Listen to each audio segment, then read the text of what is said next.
Welcome to the Ari Hoffman Show on Talk Radio 570 KVI, your home for the politically homeless, streaming live back in studio, and it feels so good at KVI.com and the KVI app. If you want to be part of the most dangerous show on the airwaves, call or text the Warrior Injury Law Studio line at 206-421-5757. That's 206-421-5757. Coming up this hour, Bruce Harrell being elevated as a voice on public safety and fighting anti-Semitism is insane. But before we get to any of that, time for your daily dose of adrenaline. You want me to stick this into my heart? Are you f***ing nuts? I saw this article from Politico that everybody on the left is talking about today, which is about these text messages leaked from the Young Republicans where they say a whole bunch of awful things. It's awful. It's bad. It's terrible. Now do Jay Jones. It's awful. It's bad. It's terrible. Now do Hunter Biden. It's awful. It's bad. It's terrible. Now do any Democrat. They're horrible. They're wrong. But you know what the problem is? We go into our own little camps with this kind of stuff, right? Well, why should we condemn it? Because they never condemn what they do. Yeah, that's true.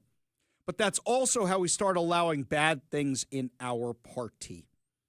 You should say, yes, every single one of the kids on this chat should resign, but here's something else. They're also dumb kids. I know young Republicans ain't exactly that young. I don't know how young these specific young Republicans are, but you know you get to be a young Republican until you turn 40. So some of these kids ain't kids when you think of them as young Republicans. To ignore what is happening in our own party will make us become like the left. What do I mean by that? The left tolerated the far left radicals, the Hamas supporters, the trans ideology insanity, let's mutilate some children, the let's call for the assassination or the killing of people we don't like, and look where it got them. Look where it got them. That is now their entire party. Something fascinating was happening over the Jewish holidays. When you have almost a month of Jewish holidays, which are now done, by the way, you get a lot of time to talk to people, and you look for new people to talk to, and you look to people who you haven't spoken to in forever. A lot of the people in the Jewish community, not Republicans. And so many of them were telling me over the weekend, especially on a holiday where you drink a lot, how they have had it with the Democrat Party. But they feel politically homeless. They feel like the Democrat Party has left them. This week, we had Simchas Torah. Simchas Torah is when you celebrate completing the 5 books of Moses, and everybody comes to the synagogue, and you have a whole bunch of drinks, and you dance with the Torahs, and you dance around, and there's a whole bunch of food. There was like 400 or 500 people at the celebration I was at. It was awesome. It was incredible. It was wonderful. But I was talking with a lot of people, and a lot of people said, I don't know what to do politically, because I went to a different synagogue, and that synagogue is now so far to the left, they're almost basically pro-Hamas and not pro-Israel anymore. They said, my synagogue has become a recruiting area for the Democrat Party, and not the Democrat Party I grew up with, but the far-left Democrat Party. The reason so many people were at my synagogue is because I said we're going to be pro-Israel, and we're going to do all the stuff a Jewish synagogue does, all the traditional stuff. You remember when they came out with New Coke? Little before my time, but New Coke. Everybody wanted old Coke back, right? Always the real thing. That's where that marketing strategy came from. We're giving you the real thing. We're giving you the real Coke. Well, people know the difference between real and fake. This stuff that we're seeing here, this controversy that Politico is making of it, do I think it's mainstream? No. But if you look at a whole bunch of idiot young people's text threads, there's going to be some bad stuff in it. There's going to be some memes in it. Am I defending this behavior? No. Do I think that the stuff they said was good? Absolutely not. But I think Politico thinks some things are racism when actually they're making fun of the wrong race. I think that Politico doesn't even understand half the references to what they're reading and probably had to have their kids or teenagers or whoever translate this thing for them. What do I say to my kids all the time? If they share a meme with me that I think is slightly off color, I say, delete that from your phone, delete that from the text, delete that from a thread, delete that from anywhere you posted it, because one day, one of the people in that thread may decide to screw you and post that thing online, and it will ruin your reputation forever, forever, forever. Don't ever post that. Don't ever write anything like that. Don't ever do anything like that. Apparently, these kids didn't have parents like me to caution their children about it. But what this thread shows me is something far, far worse. The Groyper movement, the Nick Fuentes people. That is now seeped into the regular conversation of mainstream Republicans like the young Republicans. And we need to say, no, we're not tolerating this nonsense anymore. We're not tolerating the anti-Semitic. They're not even jokes. They're just comments. We're not tolerating racism. We're not doing any of this because then we're no different from the left, who every time we see their text messages, they're talking about killing Republicans and killing their kids like Jay Jones. That guy should have pulled out of the race already. But instead, what does the media do? What does the left do with the Virginia AG candidate? We have to protect him because he's one of our own. No, Nick Fuentes is not one of our own. The Groypers, if you don't know what that means, they're the frog people that like to post all this far-right insanity. No, you have to say, your big tent does have walls, and here's where it ends. We don't want this insanity in the party. I think everybody who is on this chat, hey, guys, you were stupid. I think you're going to have to resign if you want to give the young Republicans any credibility whatsoever. But I think that the Republican Party also has to look at this and say, no, we're not putting up with this. Here's where we draw the line. You want to say you have a big tent? Great. That means you can have me and people who disagree with me in the tent. It doesn't mean you can tolerate things just because you go, well, at least they vote for Trump. Well, at least they vote for Republicans, because that's how you get the Democrat Party, where they embraced all this. Oh, we don't like Jews, and we like illegal aliens, and we don't like cops. And they embraced it and embraced it and embraced it and chased everybody out. How'd they chase everybody out? Donald Trump was the moderate candidate in 2024. Kamala Harris was the far-left lunatic. Donald Trump was the moderate candidate, pushing 80-20 issues, 80-20 solutions. We don't want our party becoming a radical party, because if we become a radical party, everybody will leave our party to go find something else. This has been so evident since I went offline and I was catching up like Johnny Five, looking for input the past few days. What I miss. People in our party have completely gone off the rails on the far right. Tucker Carlson, it just seems like he wants to undermine America. It seems like he wants to destroy MAGA. It's always divisive over on his podcast. You want to know how crazy it's gotten? Marjorie Taylor Greene is now the new darling of the left. Why? Because she is literally bashing Donald Trump and Republicans all the time over health care. And rather than saying, hey, let's make a solution on this, or hey, I want to address this, or hey, President Trump, whose gear I wore every minute of every day the last X amount of years, can we talk about this? Hey, Mike Johnson, can we talk about this? She sees her moment in the sun. Let me get some PR by going on CNN, by going on MSNBC, by going on all these different shows, by having Whoopi Goldberg talk about me on The View. Let's do this. And in the process, she is bashing Donald Trump constantly. And here's something else. Does her vote matter at all? Is the problem with the shutdown in the House of Representatives? No. She is just as inconsequential as AOC. The problem is in the Senate. But Marjorie Taylor Greene sees a moment, and she's trying to do it by bashing Donald Trump. There's something I'm very proud of on this show. We always try to call balls and strikes. I just did 10 minutes on our own party having problems. I just did 10 minutes on that. With President Trump, I have been very, very clear how I feel about President Trump. I find him entertaining. I find him funny. I'm so glad he got elected. And you know what? Sometimes I disagree with him on things, and that's okay. But do I do it to raise my own profile? No, never. Because I look at President Trump, and I look at what he's doing in the Middle East, and I look at what he's now doing with Russia and Ukraine, and I look at all the wars he stopped around the world, and I look at how he's trying to make our borders more secure, how he has made our borders more secure, how he's trying to fund the military, how the Democrats are stopping it, and I go, this guy may be the hero we deserve right now. That is what President Trump is. And it's crazy to me. People in the Republican Party won't say, Marjorie Taylor Greene, what the hell? What's going on? I want to hear more people calling her out and saying, no, you don't do that. There's this lie. There's this lie, which I have said before, but I gave it context when I did, which is Democrats never bash each other. Okay, that's not true. They bash you when you aren't 100% loyal and then try to exile you from the party is what they do. Look what they're trying to do to John Fetterman right now. They don't like him very much right now. They will bash you if you step out of line the slightest bit, and they don't need you anymore. They will cut you loose. On our party right now, need to take a serious look at the people like the Candace Owens, the Tucker Carlsons, the Steve Bannons, and go, are you guys just saying this stupid stuff for clicks? Because you're bashing the leader of our party, and I don't get why.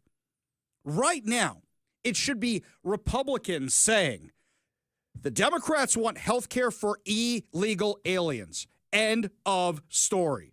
You guys made these crazy plans because you did Obamacare and you were playing the long game and you're giving taxpayer funds to people who are not citizens of this country. There's a guy in my synagogue. His wife is in a different country with the kids right now because he's waiting to get a job over there, and he can't get a job over there because their immigration standards are so strict, and this is a country in Europe, that he hasn't been given a visa to even go there yet. And this is one of the countries which people hold up and go, we should be more like them. We are the only country where you say, yeah, come no matter what, and we'll give you the Social Security, and we'll give you whatever benefits you want. We'll give your kids free schooling, and we'll do all that. Because so many things have been completely warped. Sure, come have a baby in our country and it's a citizen. If I had a baby, that'd be a miracle. But if I go to another country with my wife to have a baby in England, does my kid automatically become an English citizen? We all know where all these things were based in. But right now they've been warped by the Democrats to create this Frankenstein monster of trying to influence elections by bringing people here from other countries, by making sure they are part of the welfare state, by keeping them on the welfare state, so then they're always going to vote for the people who support the welfare state. We should be having that conversation. Instead, Republicans are bashing Donald Trump. They're bashing Mike Johnson. They're bashing Republicans. What are you doing? We are winning right now. Later in the show, I have audio showing how the polling is actually going against the Democrats, and you've got Republicans bashing the Republicans right now, snatching defeat from the jaws of victory as always. It's absolutely crazy. It's absolutely crazy. But I look around at our party, at what's happening to our party, and this is one of the challenges with a big tent. Where are the walls of that big tent? And where do you draw the lines on the big tent? Now, you may disagree with me on this. You may 100% disagree with me on this, but then I want to know what your line is. What is it? Supporting Hamas? Bashing President Trump? Saying, yeah, let's give the illegal aliens health care? What's your line? Where do you say the tent is big enough, but it stops here? Give us a call or a text at 206-421-5757. That's 206-421-5757. Because as I see it, AOC is saying the same stuff as Marjorie Taylor Greene when it comes to health care. AOC said she would only vote to reopen the government if President Donald Trump signed an extension of Obamacare subsidies. Oh, you mean the thing that tripled the price of my health care? The thing that cost me my plan, my doctor, and everything else? Great, wonderful, fantastic. Why? So you could protect the illegal aliens? AOC and Marjorie Taylor Greene are saying similar things. Horseshoe theory in action right now. It's absolutely nuts. Absolutely nuts. You got Whoopi Goldberg praising Marjorie Taylor Greene because she's bashing Donald Trump. It's insane. The whole world's upside down and backwards right now. And meanwhile, you've got Chuck Schumer calling on Americans to forcefully rise up against Trump over Letitia James' indictment. This is what we're doing now? This is what we're doing right now. So you say you're not the party of violence, but guess what? Yeah, we are the party of violence. It's insane. It's absolutely insane. If the Republicans do not want to become the Democrats, then you have to decide what your lines are. What we want in our party, what we don't want in our party. For example, I was skeptical of the RFK Juniors of the world. I really was. I like a lot of the stuff he's doing. I disagree with some of the stuff that he's doing. But that's a discussion to be had. I've never questioned whether or not he supports terrorists. I never questioned whether or not he wants open borders or weak security, or if he went against President Trump, anything of that nature. And yet that's what we're doing with Marjorie Taylor Greene right now. It's absolutely crazy. I want to know what your lines are. Give us a call or a text at 206-421-5757. That's 206-421-5757. We go to the Warrior Injury Law Studio line. Take a call from Dan in Tacoma. Dan, what's up? Hey, these Washington State sheeple, they need to be slaughtered because they need to pay for all these poor illegal aliens, medical and having children. I mean, they're giving $1 away per gallon and putting it in the general fund for our government to just foolishly waste. Why shouldn't they do that also? Well, I don't think we should talk about slaughtering anybody, but if you're talking about the amount of money we spend on these kind of free giveaways, especially including money like the Climate Commitment Act, which is jacking up our gas prices by so much money, and that money is being funneled into nonprofits, which is not actually going to fix the environment. Yeah, I agree with you. And what are we spending other money on? I saw Oregon this week is now doubling down on giving health care to illegal aliens with billions of dollars. Billions of dollars. That makes no sense whatsoever. Dan, appreciate the call. Appreciate you being part of the show. You want to be part of the show, give us a call or text at 206-421-5757. That's 206-421-5757. We go back to the Warrior Injury Law Studio line. Take a call from Leonard in Shoreline. Leonard, what's going on? Oh, nothing much. Regarding what you asked about AOC, why she wants the government reopen, so she can give illegal aliens protection, basically. And if she allows more illegal immigrants into the country, they'll get government-backed phones, prepaid debit cards, money, you name it. That's exactly what they're doing. That's what they're doing right now, Leonard. They're getting all that kind of stuff. Just look here in Washington. Appreciate the call. Appreciate you being part of the show. You want to be part of the show, you give us a call or text at 206-421-5757. That's 206-421-5757. When we come back, my friends, Seattle Mayor Bruce Harrell is being heralded as a person who stands against anti-Semitism and stands for public safety. What have these people been drinking? We'll give you all the details when we come back. You're listening to the Ari Hoffman Show on Talk Radio 570 KVI.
Somebody sent me a flyer for an event today that's being run by our local chapter of the ADL. The headline of it is Hope Over Hate, Building Safe Communities, Understanding Anti-Semitism and Hate. And apparently it's happening this weekend. And who is the main speaker being advertised for building safe communities and understanding anti-Semitism? Seattle Mayor Bruce Harrell. Hang on.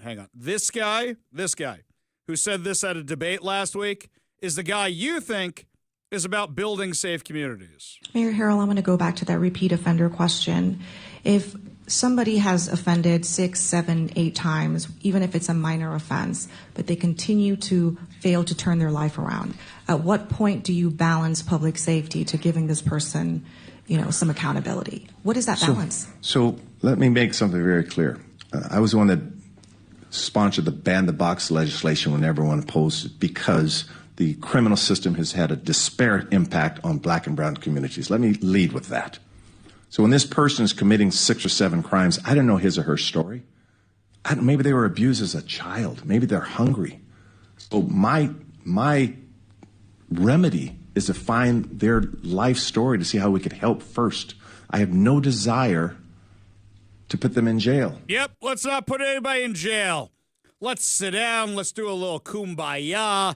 Let's give everybody a little coffee, maybe some donuts, maybe some puppies with the prolific offenders who are responsible for the majority of crime here in Seattle.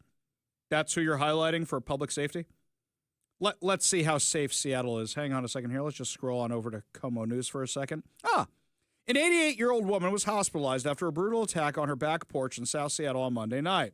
The woman was cleaning household items at her home on the 9900 block avenue of 64th Avenue South when a man approached, demanding her belongings. After she refused, the man assaulted her repeatedly, dragged her into her garage where the attack continued, then stole her personal property and fled the scene. Wonderful. Sweet. Nice. So safe. So safe. Hang on. What else? You know what? That was Monday. What else we got around here? Come on news. A 20-year-old man was fatally shot in the Northgate neighborhood on Wednesday evening. SPD said shortly at around 4:50 p.m. He received reports of a shooting on the 2100 block of Northgate Way.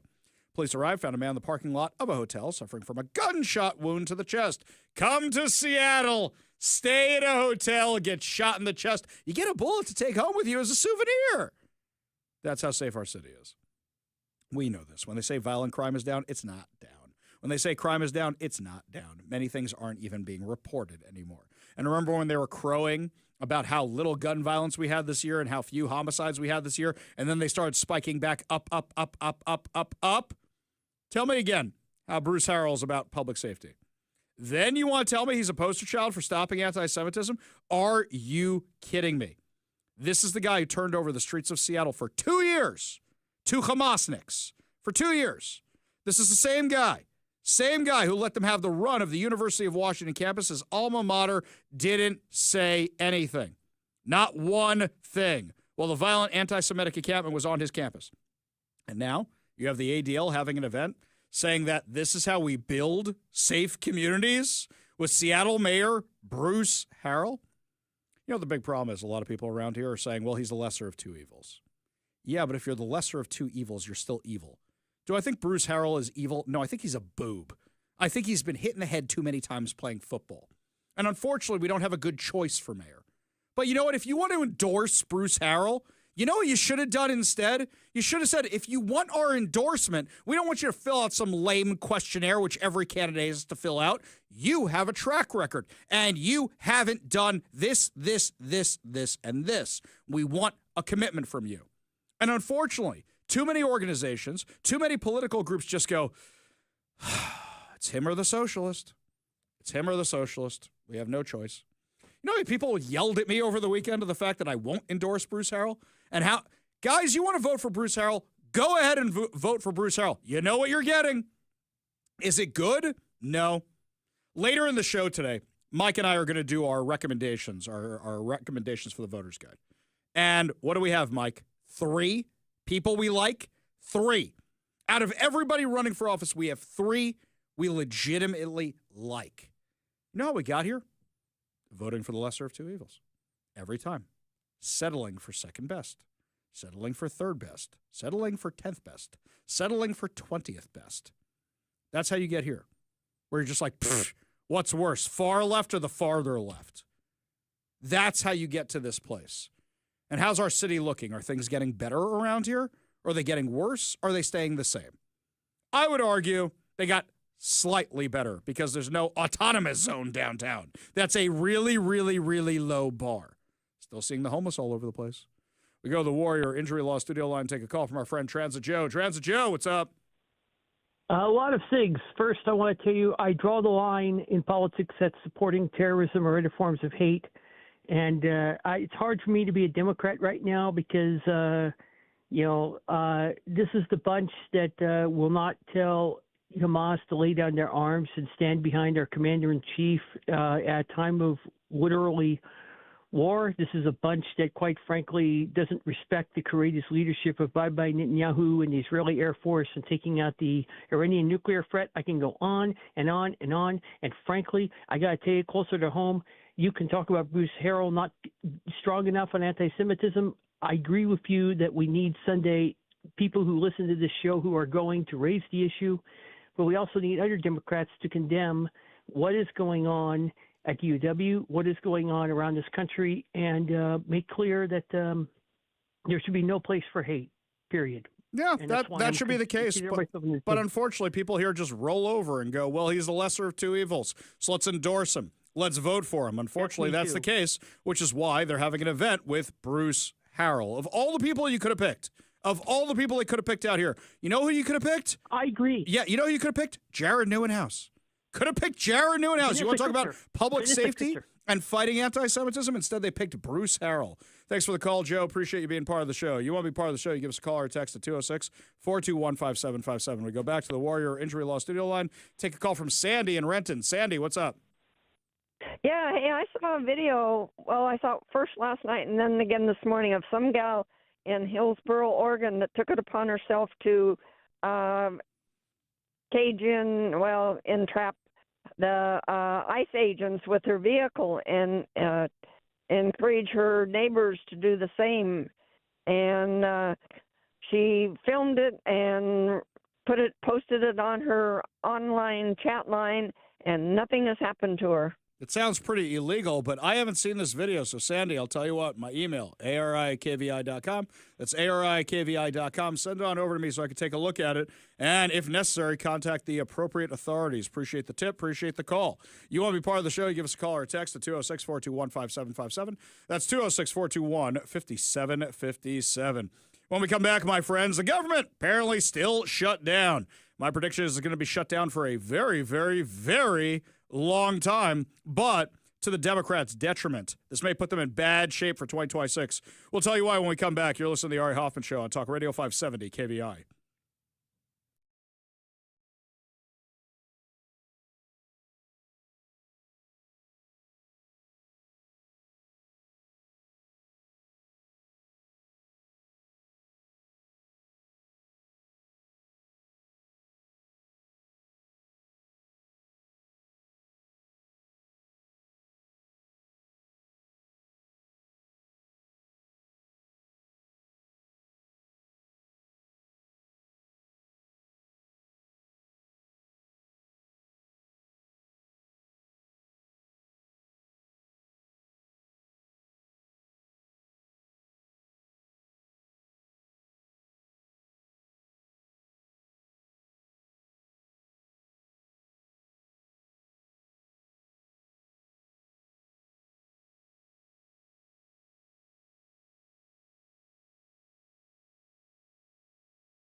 Before the shutdown, I said what's going to determine who wins is the polling.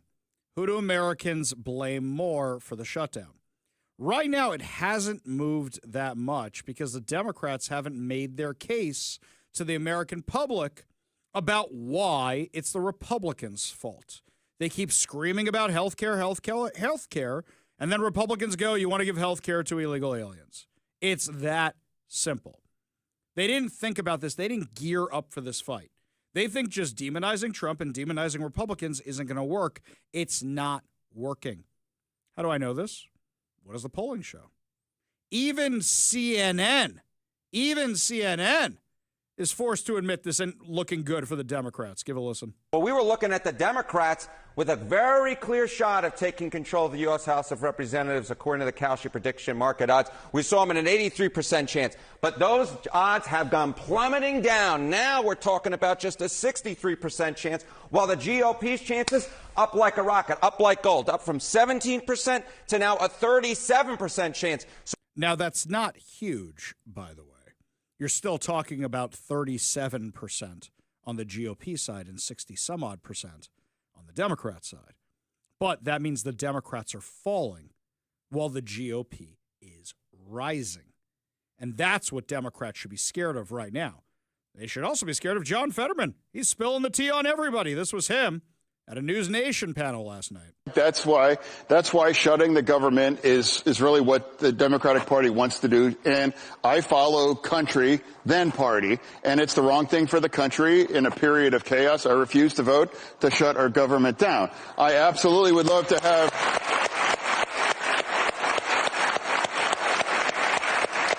I would love to have a conversation about extending the tax credits for health care. Absolutely. But I would remind everybody, too, this was designed by the Democratic Party to expire at the end of the year. This is not something taken by the Republicans. They were designed to expire. Now let's have a conversation to extend it and not shut our government down. Exactly. Let's have the conversation. Today at 4:30, we have Representative Lauren Davis coming on the show. She wrote a great op-ed for the Seattle Times talking about how she has rethought some of her positions regarding juvenile crime and juvenile incarceration. Great op-ed. And we're going to have her on the show, and she's a Democrat, to discuss, okay, what's the new path forward? What's the new direction forward? John Fetterman, always willing to have those conversations. You know, the ladies of The View, though, if you ask them, they say Republicans don't even want to have the conversation. In fact, they're scared to come on their show. I think that we should have more Republicans on the show, but they don't want to come on. They're scared of us. It's like Marjorie Taylor Greene says that she finds the Republican men afraid of powerful women. Well, that may be true of all the political persuasions. But if they would come on this show, they can explain to us what they're trying to do to this country. Okay. Can we be real about this? It was kind of funny watching everybody on the Republican side of the aisle dunk on them, going, I'll come on the show. I'll come on the show. Hey, I'll say it right now. I will happily go on The View. I would love to meet Whoopi Goldberg and tell her that I loved her on Star Trek, but I disagree with everything politically that she says. The truth is, the Democrats, if they want, The View, if they want to right now, I bet you if the ladies of The View invited on Donald Trump right now, he would go. I bet you if the ladies of The View invited on Mike Johnson right now, he would go. I bet you they invited Ted Cruz. Ted Cruz has been before. I bet you if you invite any of them, they will go. They don't actually want to have the conversation. Because right now, we'll just say, what's their talking point? We want health care for everybody. No, you want health care for illegal aliens. No, that's not true. And then they'll get blown out of the water because those ladies are more of a ready, fire, aim crew. That's why they had so many lawyers telling them to retract statements, Sonny Hostin. You know what I'm talking about. Yeah. In fact, wait a second. This clip kind of resurfaced. This was pretty fun. So what happens? What was it? Back in 2024, the ladies of The View said that if President Trump was able to free the hostages, this was Alyssa Farah, if he was able to free the hostages, she'd wear a MAGA hat. Hey, Mike, I've been gone a few days. I know for the Jewish holidays. Is there a clip going viral of Alyssa Farah possibly wearing a MAGA hat anywhere? How about no? No, I didn't think there was. I haven't seen that one out yet. Actually, that's not entirely true, Ari. I've seen a number of AI ones where it's like the hat goes on the head and then the tears start. Yeah. But that is a fake. Okay, just so you guys don't think I'm making this up, this is what she said in December.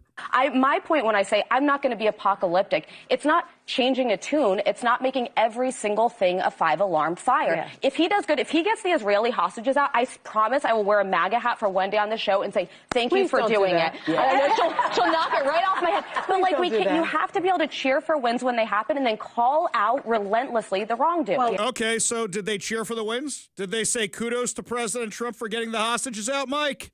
No. Okay, I know I was gone for a few days, but I didn't see anything about that. By the way, The View is so dumb. They're doing it to their own detriment. What do you think would happen to their ratings if President Trump went on their show and Alyssa Farah put on a MAGA hat to say, I don't like you very much, I don't like your policies, but I made a bet and a deal's a deal. Let's do it. Everybody in the world would see that clip on social media. We go to the Warrior Injury Law Studio line, take a call from Robert in Kitsap. Robert, what's up? Hey, Ari. I was just thinking about a couple segments ago. You were asking, what should the Republican Party do to unify ourselves? And I think it's fiscal responsibility across the board. I think we stop talking about the things that get everybody all fired up and this and that. It's the fact that the checkbook isn't working. And that's where we can you can't argue numbers. Numbers tell the story. And then just say, look, I know it's not good for you or it's great for you. It's numbers. You know, and that's a great down point. To a very simple thing. I don't want to fight with you. I can't afford to feed you right now. I can't afford to, I had to make, macaroni and cheese and ramen noodle choices in my own life. Why can't the rest of America do the same? You know, that's a great point. You know what the problem with that is, though? Is that you and I can have that conversation, and I think anybody who's not in public office can have that conversation. The problem is once you get into public office, what you're worried about is bringing home the bacon for your district. And I think what we have seen, and we saw this with Doge. Doge found what? $650 billion in cuts, and they've done $9 billion in rescissions. Because at the end of the day, that's your problem. Well, and I agree. We go back to term limits. We go back to, if you want to serve the American people, you get a limited time to do it. And I believe Congress, guess what? I'm a veteran myself. You know whose health care they should be getting? They should be getting veterans' health care, the same one that I get. And guess what the difference in the VA would be if the congressmen had to go the same place I did. Yeah, or think about this. What if you said instead, hey, everybody in the VA gets the same thing Congress gets? Wouldn't we have more people signing up to join the military? Amen. That would be outstanding. See, you got to go. You got to go glass half full, Robert, not glass half empty. No, brother, I live in the real world, down here with the little people. So I can't go there. Well, here's the thing. They're never – so let's do the real world comparison. They're never going to go down, but you would go up. So maybe that's the opportunity to go. Robert, thank you for your comments. Great thoughts, great calls. Thank you for your service. Appreciate you being part of the show. You want to be part of the show, give us a call or text at 206-421-5757. Oh, I am so happy for this next caller. Nothing like welcoming me back with my friend Alma, my darling. How have you been? I've missed you this month. Oh, that was such a beautiful introduction. Fine, and I'm glad you're back. Oh, thank you. I miss you too. Thank you. What's on your mind? Because I know you're about to yell at me for something. What'd I do today? CNN is a conservative station now, so whatever they say, it's a lot of conservative. I don't believe them. Wait a second, Alma. You think that who's responsible? What? You know who's responsible for the shutdown? They got the White House, they got the Senate, they got the House. They're responsible. Well, Alma, they only have 53 votes in the Senate. You need 60 to pass anything. So who are the other 7? Vice versa with the Democrats. Democrats are not trying to get. I wish I would have listened. Could tell you they're not trying to give health care to aliens. That's not true. They've admitted it, Alma. They've admitted it before. They flat out admitted it. Whatever they're saying for the sound bites now is not true. Back in the day. No. No, you know I'm telling the truth. And Trump ain't freed nobody. He killed a lot of people over there. What do you? He just got back. Okay, Alma, he just got back the hostages from Hamas. Alma, give the man a little bit of credit. A little bit. I can't give you credit, but let me ask you, I'm going to ask you one question. How can you still feel good about this man who lies all the time, who won't let that Epstein file come to light? How can you still act like he's a god? Well, I don't act like he. Alma, I only got one god, okay? I like him a lot. I only got one god. I just spent the whole month doing things for that one god, okay? I will tell you that. You know that, right? But I will say here, he just brought home all the hostages that Joe Biden and that Kamala Harris that the Democrats weren't able to do. Oh, you give Joe Biden some credit. Joe Biden wouldn't have brought home nobody. But I'm gonna tell you, he killed more people than he brought home. Well, Alma, we're gonna have to agree to disagree on this one, but I appreciate the call. It's so good to hear your voice. God bless you. We got a whole lot more to discuss as the show continues, including how new surveys are showing that Gen Z is bailing on the trans movement. We'll tell you what's going on when we come back. You're listening to the Ari Hoffman Show on Talk Radio 570 KBI.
I have long argued that the trans movement is social contagion, where kids are doing it because it's popular, where kids are doing it because they see they get the perks, they get the special treatment, whatever the case may be.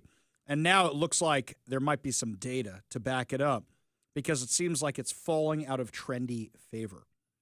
So according to a new survey, which is based on information from the Foundation for Individual Rights and Expression, as well as surveys from colleges across the U.S., the number of Americans identifying, number of young Americans of Gen Z identifying as transgender or queer has declined rapidly in recent years.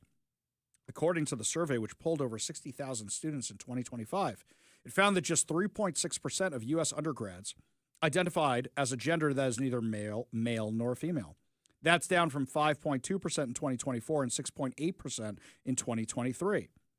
This is fascinating to read. There's a guy named Eric Hoffman who wrote a report for the Center for Heterodox Social Science, and he says, in other words, the share of trans-identified students has effectively halved in just 2 years.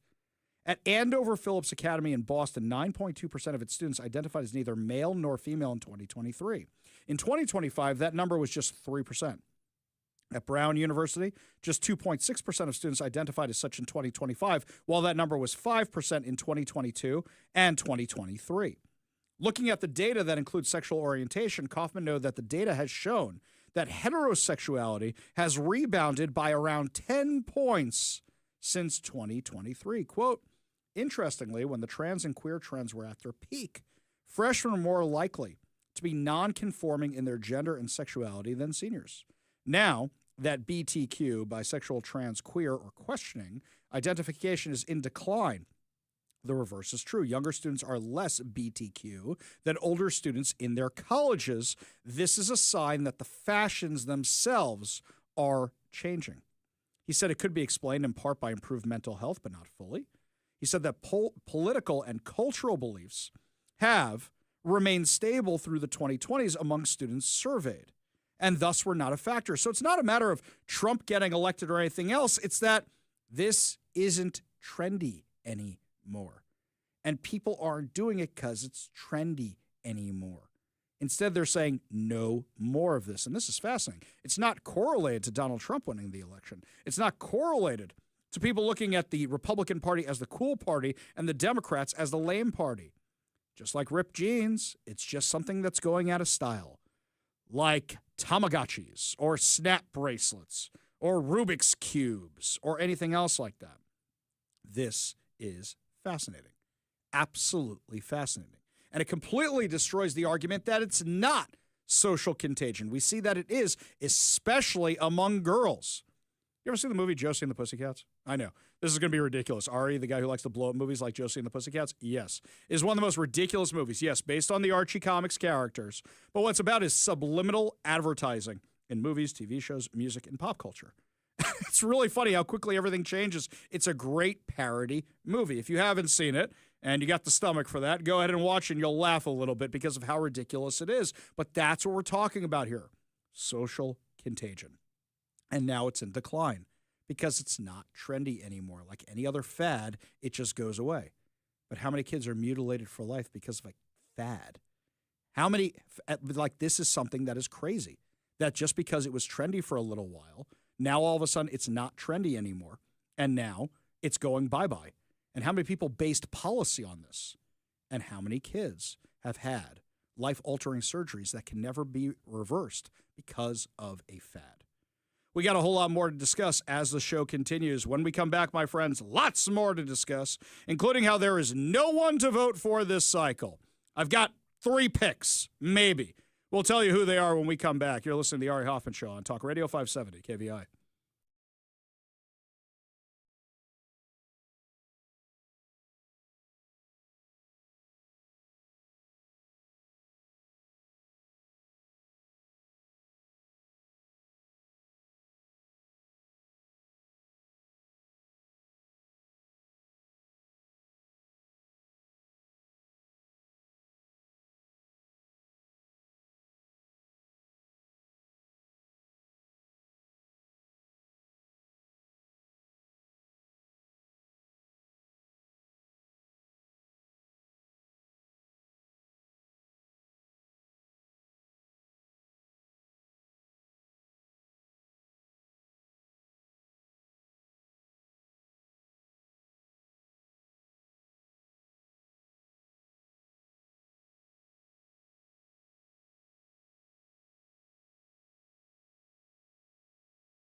Welcome to the Ari Hoffman Show on Talk Radio 570 KVI, your home for the politically homeless, streaming live at KVI.com and the KVI app.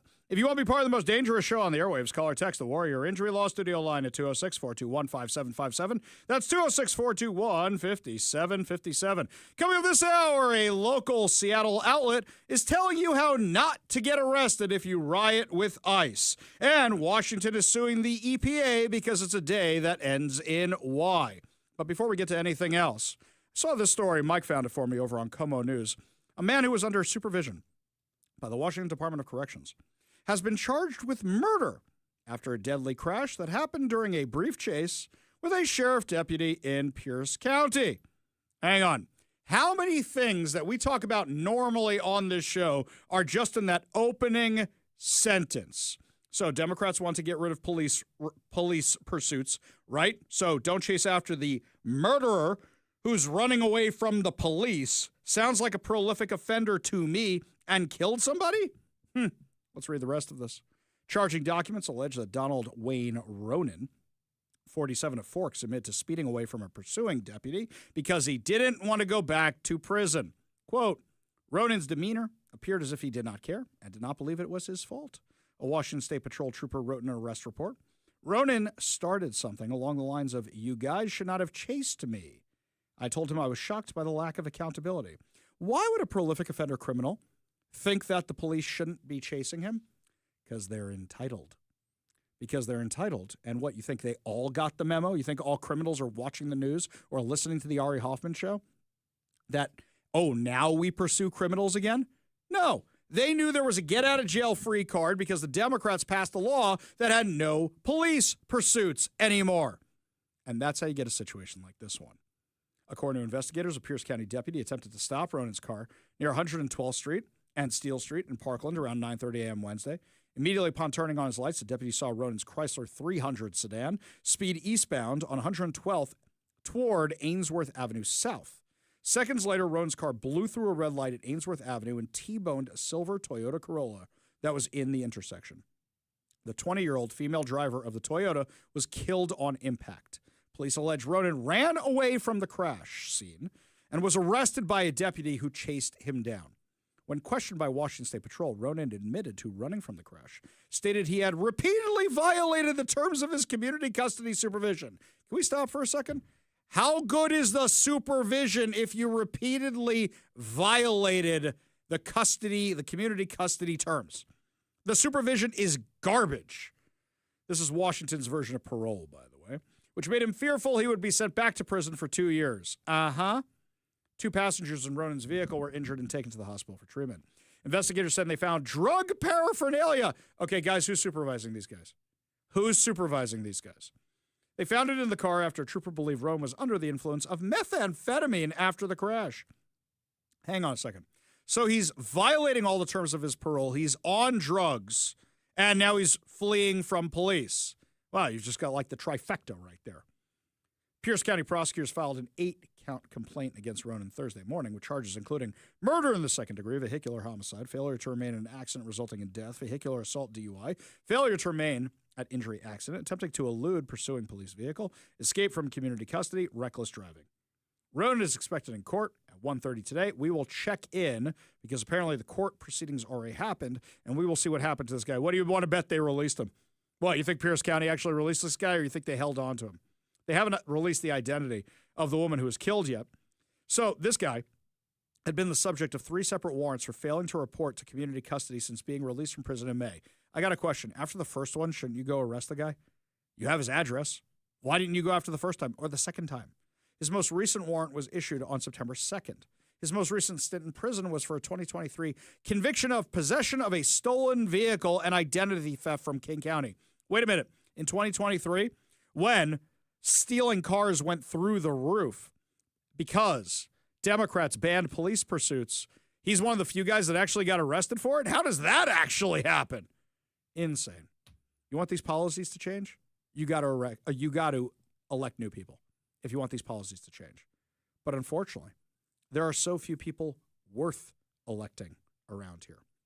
I'm just appalled by how bad the candidates actually are this election cycle. I don't know if you know about the fun that happened with the Great Debate, Seattle's Great Debate. This was something that was founded years ago. But basically, it's a whole day of debating amongst candidates. Our friend Andrea Suarez was one of the moderators this year. It's nonpartisan. They invite everybody.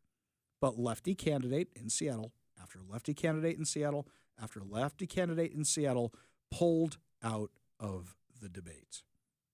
Katie Wilson was announced that she wasn't coming to the debate, and instead, Bruce Harrell got an hour with the moderators.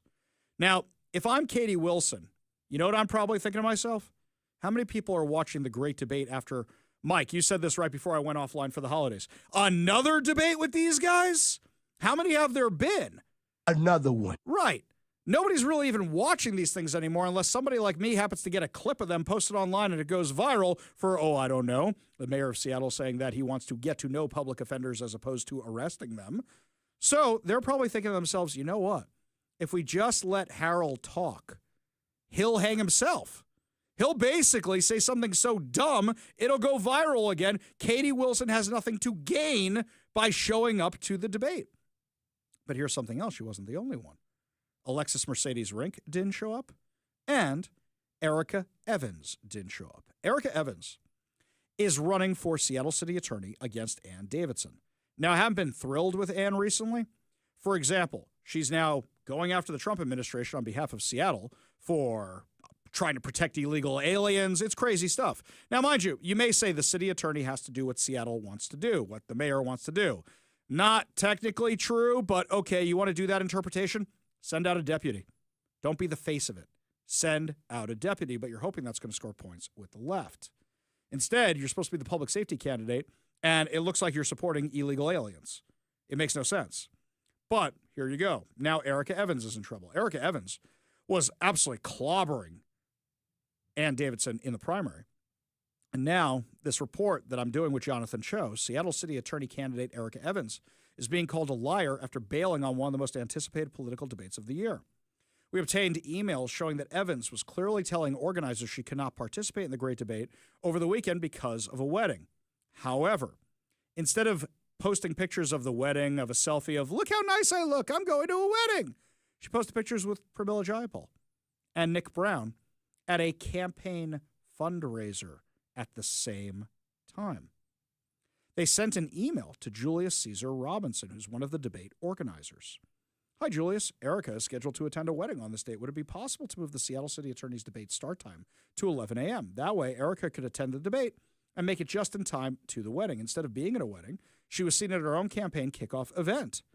And the Great Debate organizer said Evans never told them anything about it. Is this a little insider baseball? Perhaps. But this is the person you want as Seattle City Attorney who can't keep their commitments straight, or worse yet, is lying about their commitments? I reached out to Evans' campaign. Jonathan Cho reached out to Evans' campaign. Radio silence, not one word. Hey, if 90% of the job is showing up, at least Ann Davidson actually showed up. If Evans can't even manage a campaign calendar, how can she be expected to handle one of the most demanding schedules of Seattle City Attorney, or worse, did she mislead organizers and avoid a tough debate on her far-left policies? Voters want to know. Most people don't even know who Erica Evans is. She's trying to keep it low-key and keep all the spotlight on the mayoral race because she hopes that the lefties will just vote her in here in Seattle for Seattle City Attorney. What, you think she's going to prosecute crime? Of course she's not. So, one endorsement we're going to do, I wish I had more gusto with this endorsement, is Ann Davidson. I wish I had more gusto for it. She's been, I'd say, chetzi, as we say in my world, half and half, where we like some of the stuff and then we really don't like some of the other stuff, but the alternative is far, far worse. Now, you may say, Ari, why aren't you endorsing Bruce Harrell? Because I don't see a difference. I legit don't see a difference between him and Katie Wilson.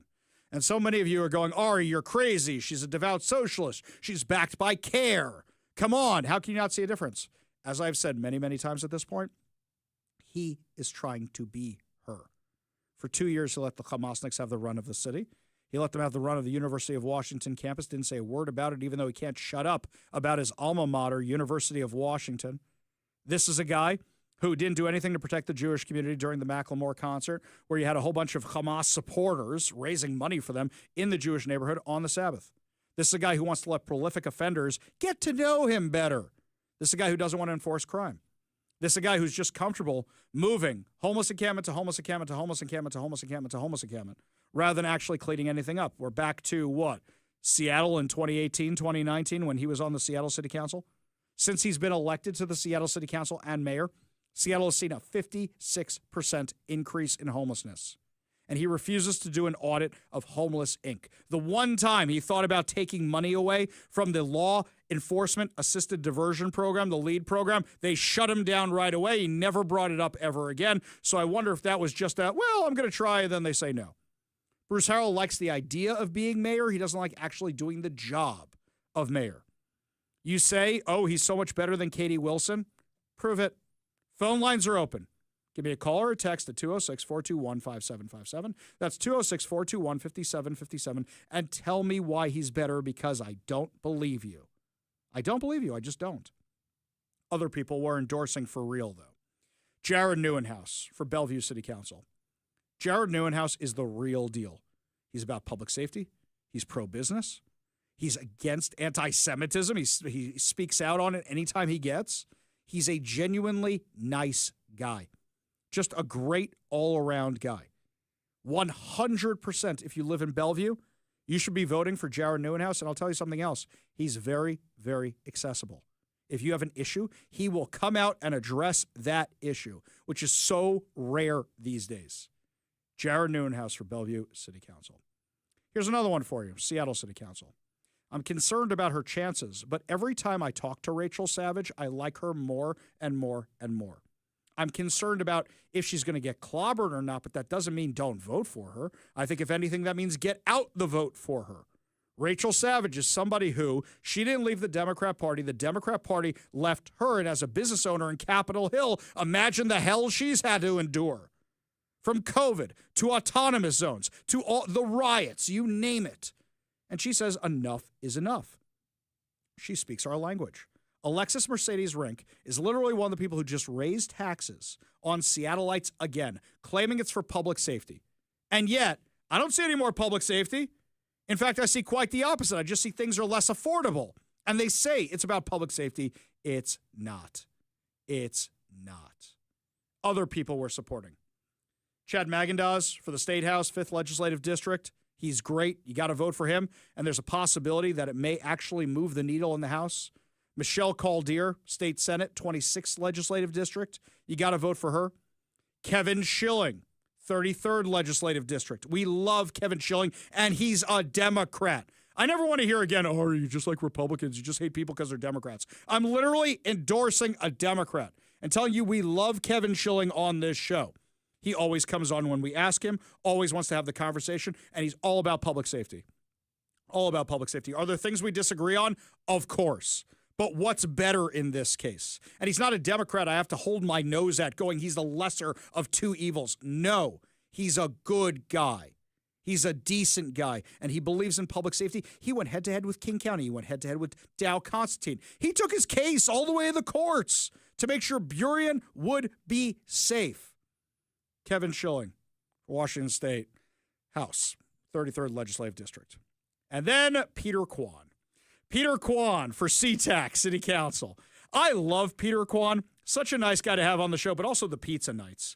The fact that it was so funny to me, I was reading the voter's guide, Mike. I didn't tell you about this. So I did tell Mike this.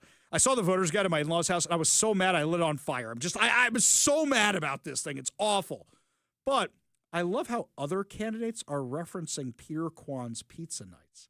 Other candidates wrote in the booklet, I want to do what Peter Kwan does and have the pizza nights after city council.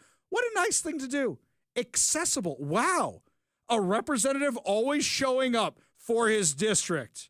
Crazy stuff. I know Mike fully supports Peter Kwan. Yeah, he's my dude. He's your dude. Okay. Here's another one for you. Mitch Green, Federal Way Municipal Court Position 2. We don't pay enough attention to judges. We don't pay enough attention to judges. And we said last election cycle that we were going to take a more active interest in judges. Mitch Green, Federal Way Municipal Court Position 2. That's the guy you got to go for. I know him personally. Good guy. I've had beers. I've had scotches with him. Good guy. That's a guy who's our kind of guy. And you got to vote for a guy like that. Aside from that, Mike, Anybody else I'm missing? Look, you know what? I make mistakes, right? I do. But is there anybody I'm missing off that list? You plead guilty. Two flashes mean no. Exactly. Now, if you think I missed somebody, or want me to consider somebody, I don't see every race. I see what's in my voters pamphlet, and I know the people I know. If you think I missed somebody, you email me, ari@kvi.com. That's ari@kvi.com, and say, Ari, have you considered this candidate? And put candidate in the subject line so I look at it right away, okay? And I will read them on air and say yes, no, the other thing. You can always text the show, 206-421-5757. That's 206-421-5757. And we are more than happy to talk about other candidates. I'm one guy. There's a lot of races. There's a lot to look at. Well, and a lot of districts that we're not in. Right. Also, a lot of races we don't see.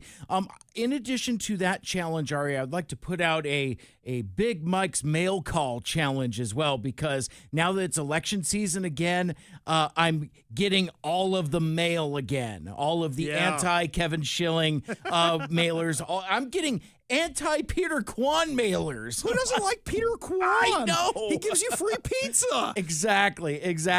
So if you find a ad that's particularly provocative in the way that's phrased, it's like, MAGA Republicans love Kevin Schilling.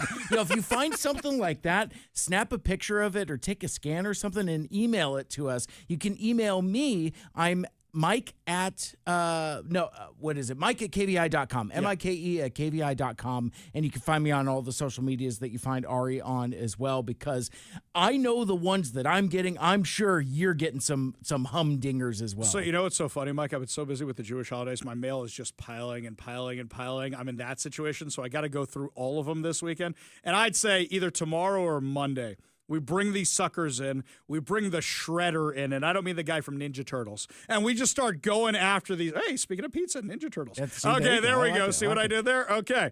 And we just start going through these. Oh, here's a good one. Okay, this one came through on the text line. Neat Grewal. Neat Grewal. Sure. We love Neat Grewal. I got to remember to add her to the list. But see, that's another one that's not on my ballot. So, guys, that's why these things are so important. Neat Greenwald, great call, 425. Excellent. Excellent one. I forgot that one. I will definitely add her to the list. In fact, what I'm going to do is I'm going to spend a little bit of time this weekend writing up the full list, because I know ballots are going to be dropping soon if we just got those voters' guides. And we'll put it up on KVI.com. You get it all right there. We'll make sure to put it up at KVI.com, and then we'll go through it line by line. We go to the Warrior Injury Law Studio line, take a call from James in Tacoma. James, what's up, man? Yes. Back in May, when the Toronto Blue Jays baseball team came to Seattle, over 60% of the T-Mobile Park crowd were Canadians, Blue Jays fans flocking the stadium. And so the Seattle Mariners this week put a stop to that during the playoffs. They simply refused to sell tickets to those who have a Canadian zip code, Canadian address, phone number. And I know businesses around Seattle have signs supposed to say, we reserve the right to refuse service to anybody. But are the Mariners going a little extreme by simply not selling to people that are not Seattle residents? Well, let me ask you this. Here's the thing. So, for example, there are people who resell using addresses, resell your tickets, and then what happens is they sell out in 30 seconds, and then it goes through the roof. If the Mariners actually did that, and I didn't see that they did do that, but if they actually did do that, they're trying to make sure that people actually in this zip code or in the zip codes around nearby can get the tickets rather than people out of town. Look, if the Blue Jay fans want to go see the Blue Jays, they can watch the Mariners kick the you-know-what out of them in the first two games, and we'll see what happens in the next couple of games. I got no problem with the Mariners doing something like that. Try and make sure more people can go to the games, given how infrequently the Mariners get to go. But at the same time, if you have proof of that, send it on over, James. I'm not saying you're wrong. I'm not saying you're incorrect. I just haven't seen anything about that. So feel free to email it over to ari@kvi.com. That's ari@kvi.com. I think it would make a fun story. Appreciate the call. Appreciate you being part of the show. You want to be part of the show, give us a call or a text at 206-421-5757. That's 206-421-5757. When we come back, my friends, a local TV outlet is telling you, giving you instructions, how to riot and not get arrested or prosecuted for it. We'll discuss when we come back. You're listening to the Ari Hoffman Show on Talk Radio 570 KVI.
Welcome back to the Ari Hoffman Show. It is so good to be back in studio, but stories like this make me a little sad. You've got all these lunatics down in Portland who are members of Antifa now dressing in these giant inflatable animal costumes, trying to say, Portland's not scary. Portland's not dangerous. We're just a bunch of Portland goofballs. Look at us. Look how silly we are. Blah, blah, blah.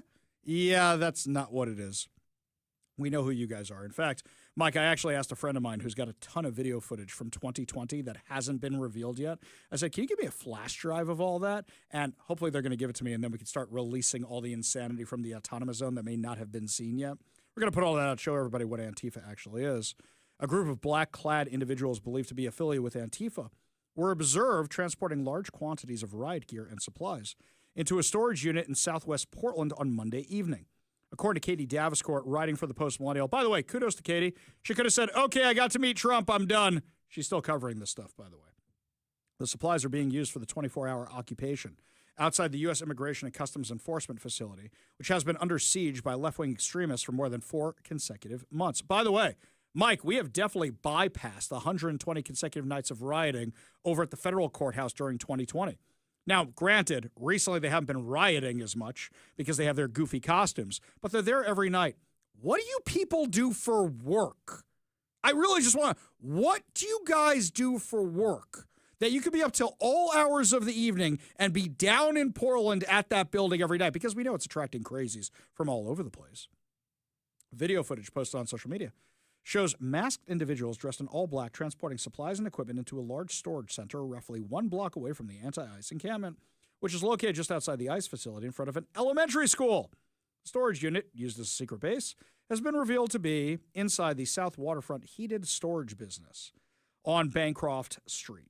Many individuals involved in the 24-hour occupation are affiliated with Antifa. Earlier in the evening, independent journalist Nick Shirley recorded video footage of anti-ICE demonstrators unloading supplies, including riot gear, from a large U-Haul truck and delivering them to the encampment.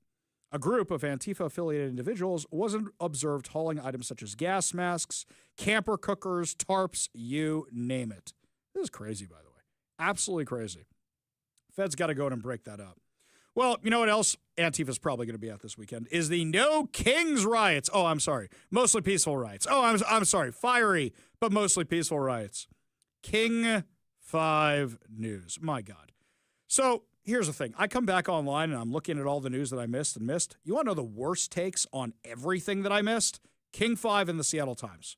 The 2 worst takes. King 5 was taking the side of Hamas in the prisoner release. In the hostage release. King 5 was taking the side of the people who are holding the hostages. They're taking the side of Hamas. It was crazy. Absolutely crazy. So King 5, of course, as no surprise whatsoever, what are they doing? They're taking the side of Antifa. 4 months ago, millions of Americans held rallies across the U.S. to denounce the expansion of executive power under President Donald Trump, likening him to the British monarchs that the founders rebelled against to found the United States. Hey, King 5, why did we have a rebellion? Wasn't it about taxes? Which party wants to raise taxes? Which party wants to lower taxes? Who wrote this stupid thing?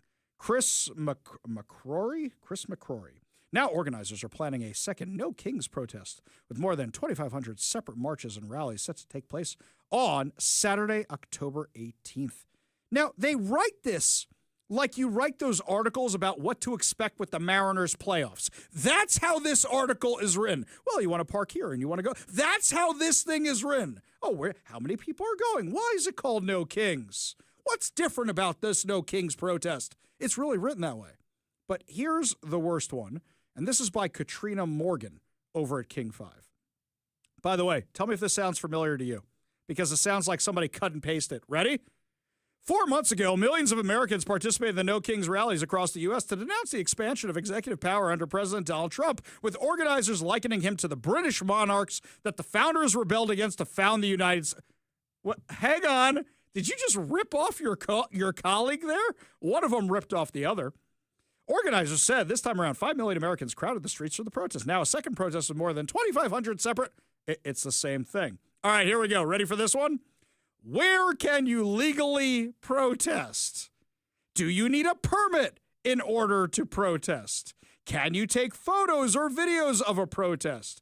Can police order a protest to disperse? What should you do if your rights are violated? Let's quote the ACLU. Sure seems to be like King 5 is encouraging people to go. Literally writing a tips and tricks for navigating a mostly peaceful riot. This is what you do. Oh, here's our facts section about how to go to the Mariners playoff game and how to riot in downtown Seattle. That's what it sounds like. Absolutely crazy. That's King 5 for you.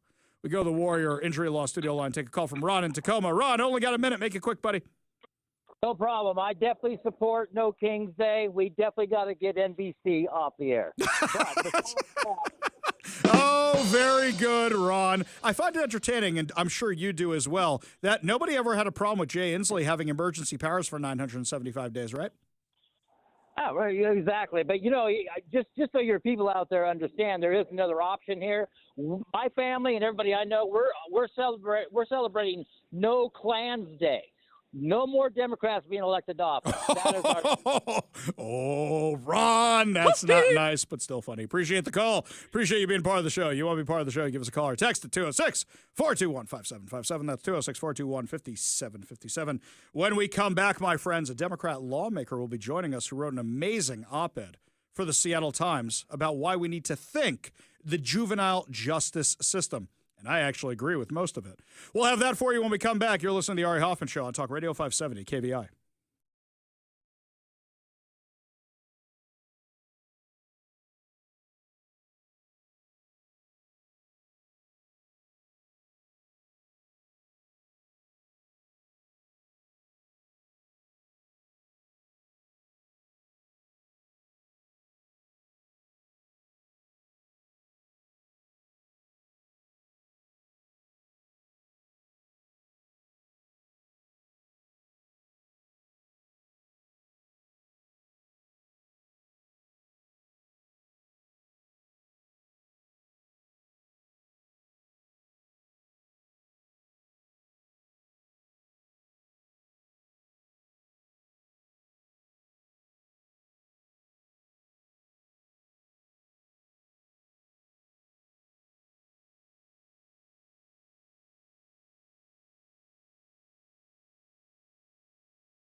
My friends, I love when Democrats come on the show because it happens so infrequently. I love when they come back a second or third or fourth time because that really happens even less than the original time. I can count on one hand the number of Democrats that have been on the show repeatedly, and I try to be nice. I really, really do.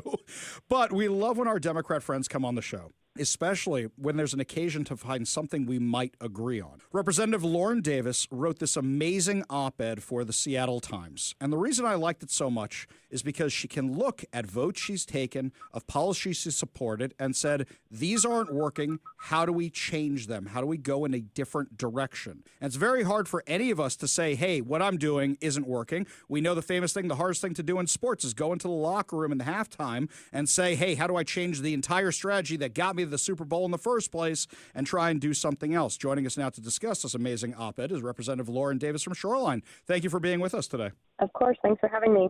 So what inspired you to write this? Because to put yourself out there like that, I can't imagine it got you a lot of friends in your own side of the aisle. It probably got you more friends on my side of the aisle. Why'd you want to write this? Because I care deeply, as do all lawmakers, about our communities and about public safety and about these young people entangled in our juvenile justice system. But because of the huge amount of work that I've done of my own initiative to talk to stakeholders, to do tours, to engage with juvenile court administrators and judges and prosecutors and defense counsel, I've come to the conclusion that we are actually harming these young people, and we're also harming our broader communities. And I feel that it's my duty and obligation as a policymaker to speak out. Now, what were the things that you think specifically we're doing wrong at the legislative level that we could correct, hopefully, and put things on a better track? Yeah, so in the op-ed, I covered some 8-odd different policies, but I guess I can try to chunk them. I think some of them have to do with what I would call more upstream interventions, so interventions before a young person ever hits the criminal system. So things like intervening with a young person who is truant, intervening with a young person who is exhibiting mental health or substance use symptoms that are untreated and spiraling.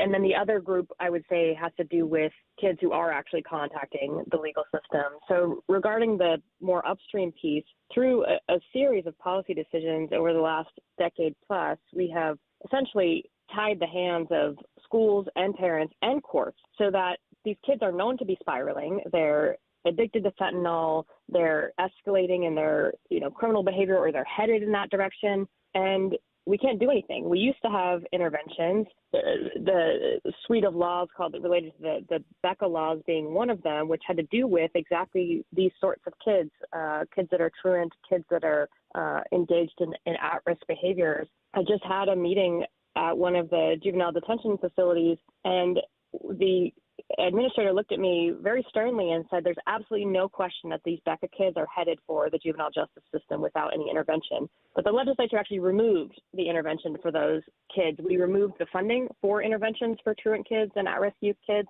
And then we also removed the enforcement mechanism for those particular types of court orders. So that's kind of a mouthful, but that was sort of more on the upstream part, not to mention the fact that juveniles ages 13 and up can refuse mental health and addiction treatment even when it's sorely needed. And then there's a whole suite of issues related to youth that do contact the legal system, which I'm happy to elaborate on if you'd like. Yeah, absolutely. I mean, it's one thing to acknowledge the problem, but also how do we solve the problem now that we've acknowledged there's an issue? Right. Yeah, I mean, not to oversimplify things, I think in some cases the solving the problem would be a reversal, but with some nuance.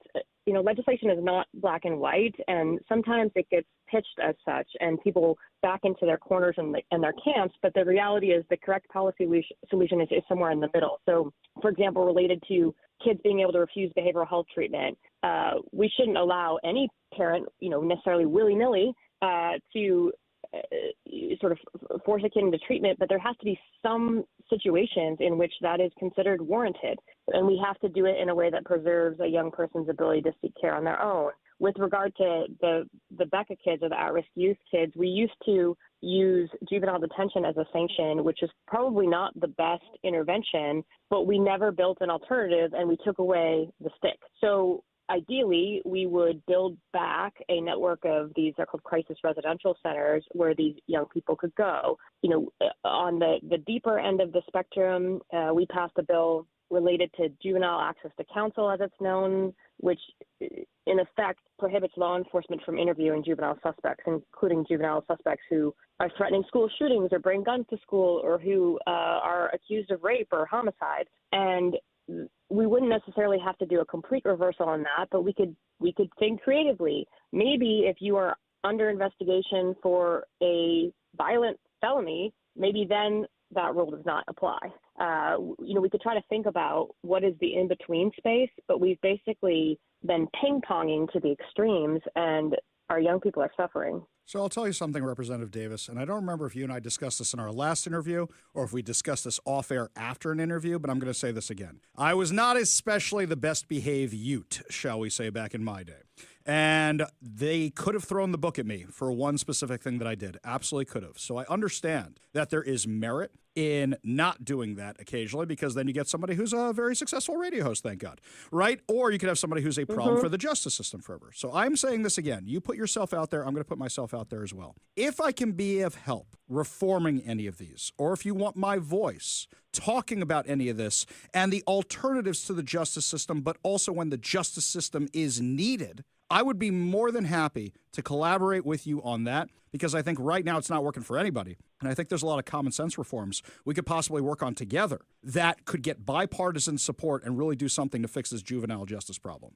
I really appreciate your offer, and I really appreciate you sharing your story. And to be clear, I believe that about all of these kids. I don't believe there's such a thing as a lost cause, but I also don't believe that compassion looks like allowing youth to publicly self-destruct in ways that harm themselves and their broader community. And that is what the suite of current laws is allowing. I couldn't have said it better myself. Representative Lauren Davis, thank you so much for joining us today. Thank you so much for bringing this issue to the forefront and talking about it so openly. We really do appreciate it. Thank you so much, Ari. Always a pleasure. We got a whole lot more to discuss as the show continues. You're listening to the Ari Hoffman Show on Talk Radio 570 KVI.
I do feel fine. It's great to be back in the studio. We're back at the Ari Hoffman Show.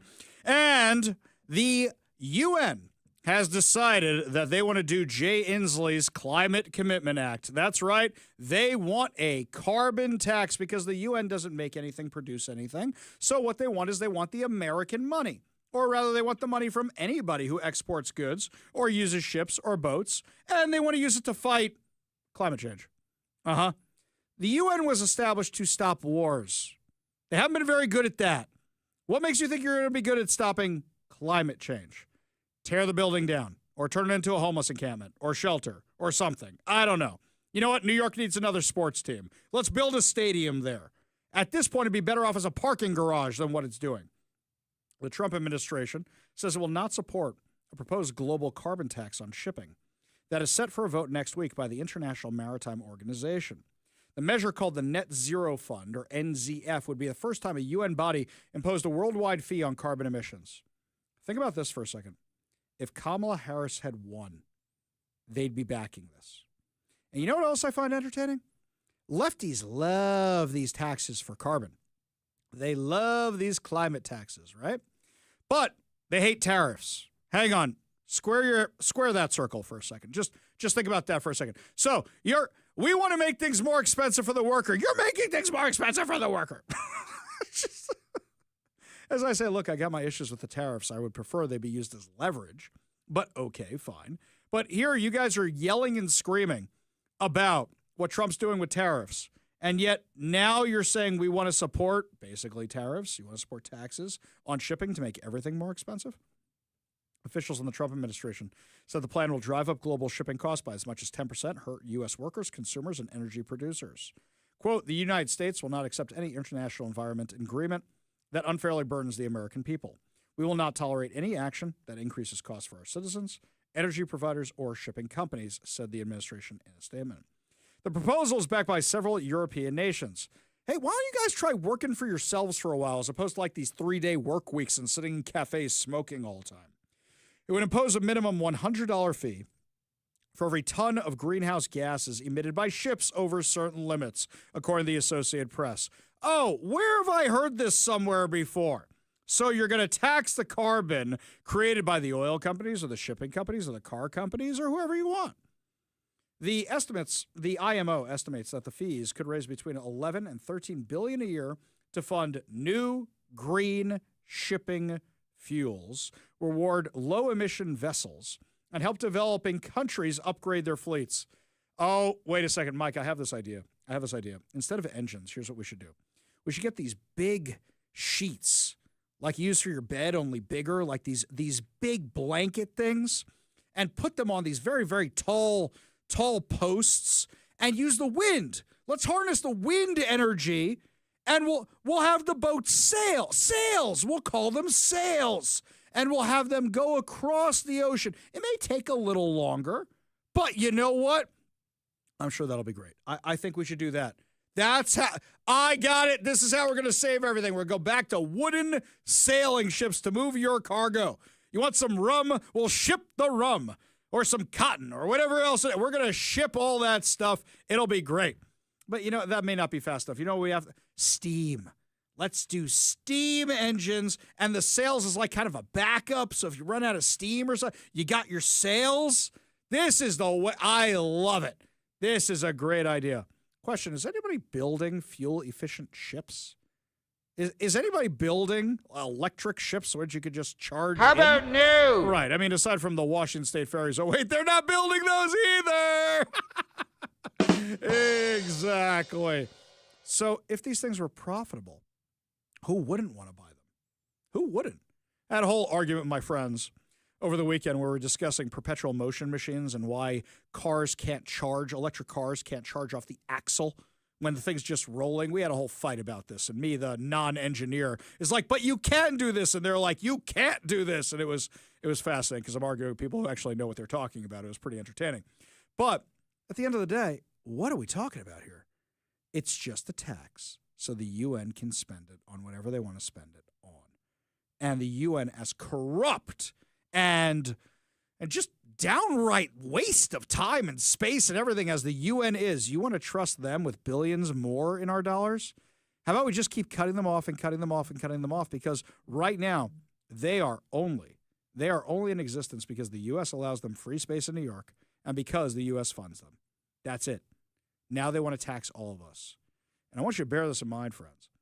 If a Democrat's in office, they're going to back something dumb like this for the UN to start taxing us. And then you're not just paying American taxes. You're not just paying Washington taxes. What happens when you have to start paying UN taxes also? Thank God President Trump won. When we come back, my friends, Zoran Mamdani takes a beating in a Fox interview. We'll have that awesome audio for you when we come back. You're listening to The Ari Hoffman Show on Talk Radio 570 KBI.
Welcome to the Ari Hoffman Show's final hour free for all. Your calls, your texts, your thoughts, your stories, so you guys can explain to me what a humpy salmon is. Streaming live at KVI.com and the KVI app. If you want to be part of the most dangerous show on the airwaves, call or text the Warrior Injury Law Studio line at 206-421-5757. That's 206-421-5757. Also coming up this hour, big win for First Amendment advocates. But before we get to any of that, saw this great text from Scott on our last segment about the UN charging a carbon tax on shipping.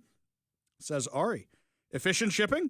You mean nuclear-powered ships like the U.S. Navy and the British Navy submarines?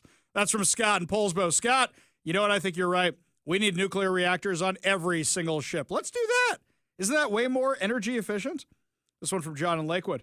There are sail devices for cargo ships that do actually help to offset fuel consumption.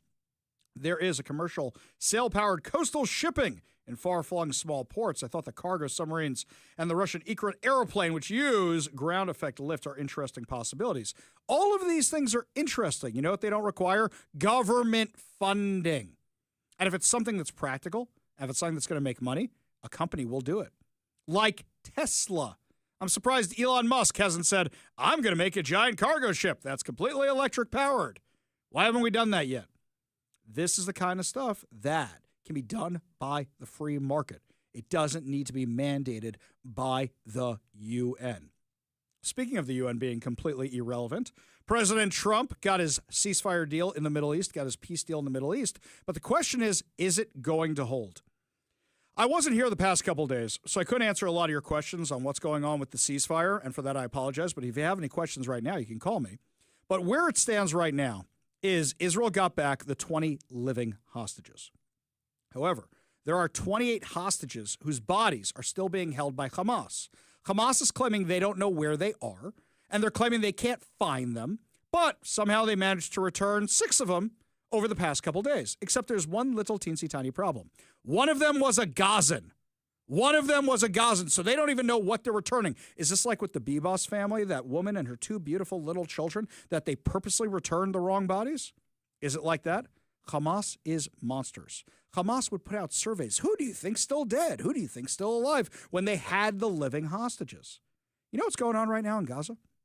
Right now, Hamas is trying to reestablish itself as control.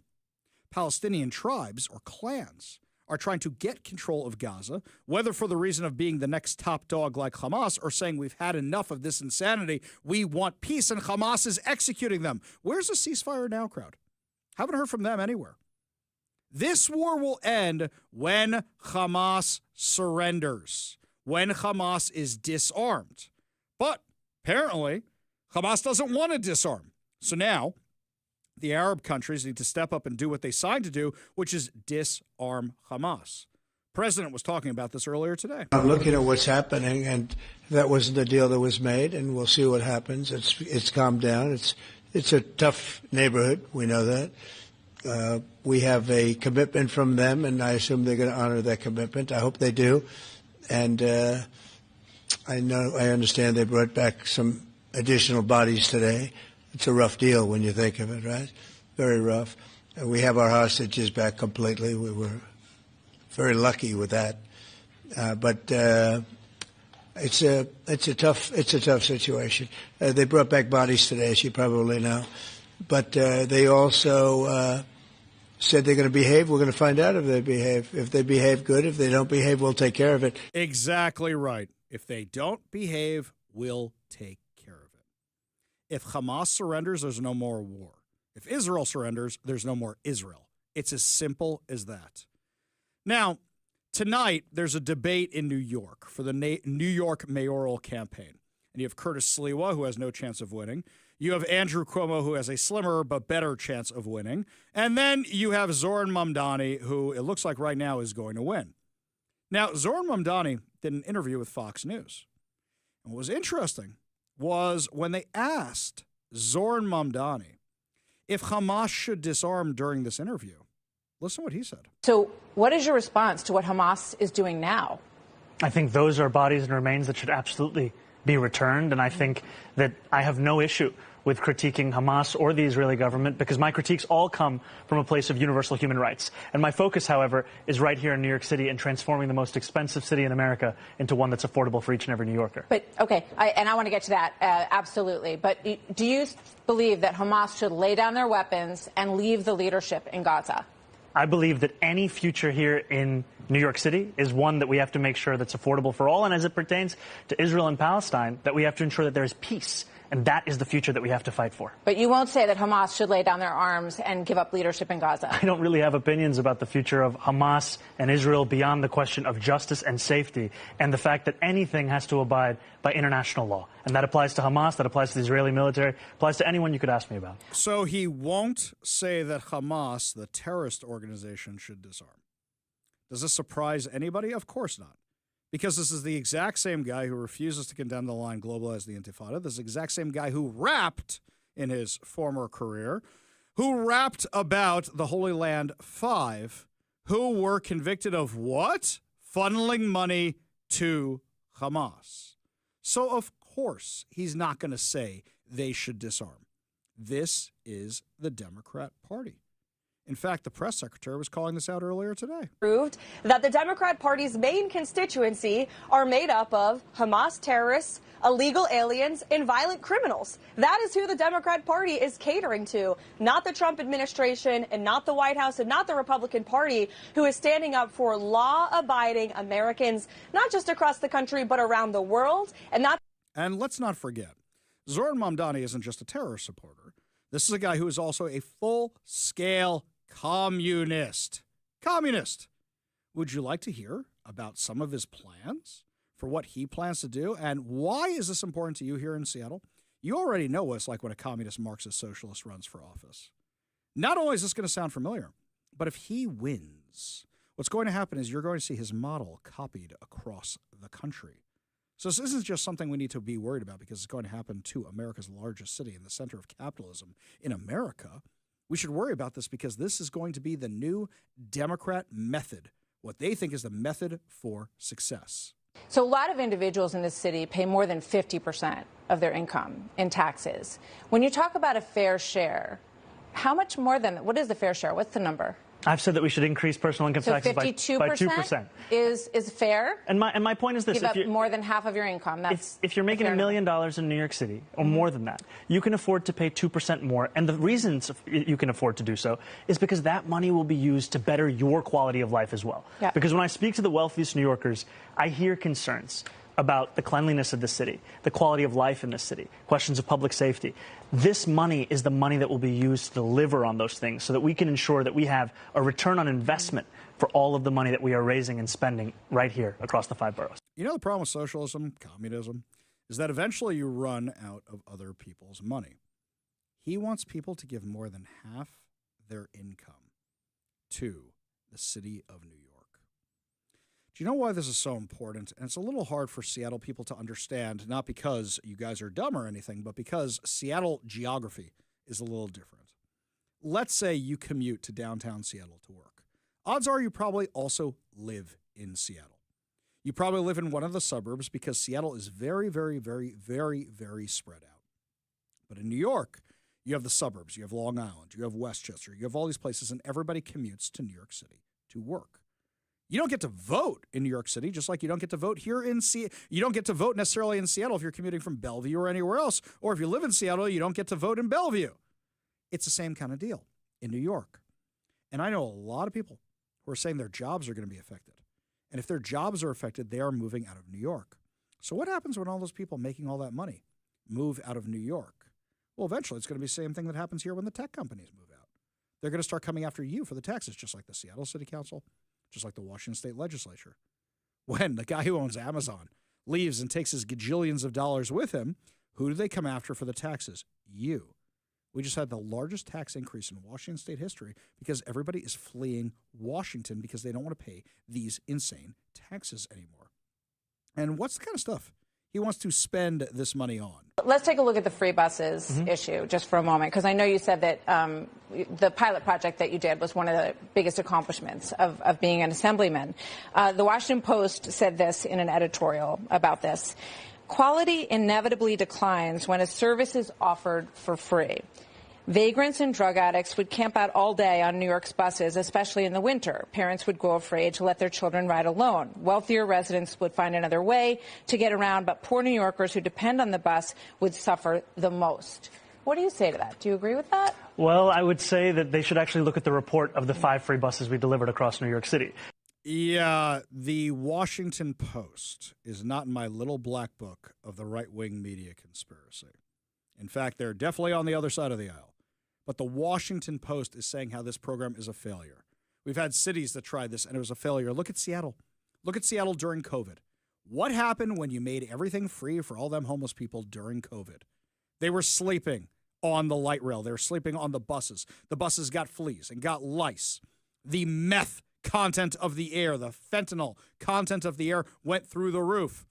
We know that you can just walk onto the light rail here because we don't have turnstiles. New York has turnstiles. You know, part of the broken windows philosophy is cutting down on people who jump turnstiles. But here we don't even have them. And if you get caught on the light rail, assuming there's even a guy on the light rail, what does he do? Writes you a warning. Then if it happens again, another warning, another warning, another warning, you're up to 4. Then you can go to a diversion class to not have to pay anything. You think that's incentivizing anybody to actually pay for the light rail around here? Our light rail is short $30 billion for the next thing they want to do. They want more of your money. And now they're talking about a property tax because they know so many of you aren't paying your car tabs anymore because you've had enough of this. What about this guy he said defund the police? Does he still think that way? 68% of independent voters want more police officers on the street. And Cuomo, tomorrow night in that debate, he's going to say, I'm going to bring 5,000 more police officers to the street. Will you match that and agree with him on that? I don't look to Andrew Cuomo for leadership. And will you put 5,000 more cops on the street? I've been very clear. I want to keep the number of officers that we have, and I want to make it easier for those officers to do their job. What does that mean? It means you want less police officers, right? That's what it wants. Community alternatives. How does that work out, right? New York was one of the first cities to adopt Seattle's failed bail reform idea, which was based on the law enforcement assisted diversion program we have here, which makes sure that prolific offenders continue to go free and go free and go free and go free. New York adopted it and immediately had a massive spike in crime where now you don't need to have the bail anymore. So you're going to reverse this insane policy, which has been a disaster since 2020, I believe, is when they put this into effect?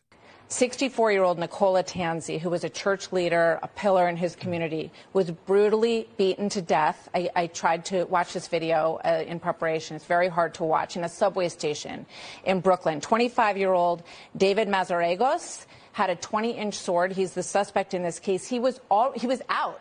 They lowered his bail so that he could get out. He was already waiting a trial for attacking someone in Chelsea. 33 past arrests. You were in favor of bail reform. Does that make you want to change your mind or think twice about reversing that?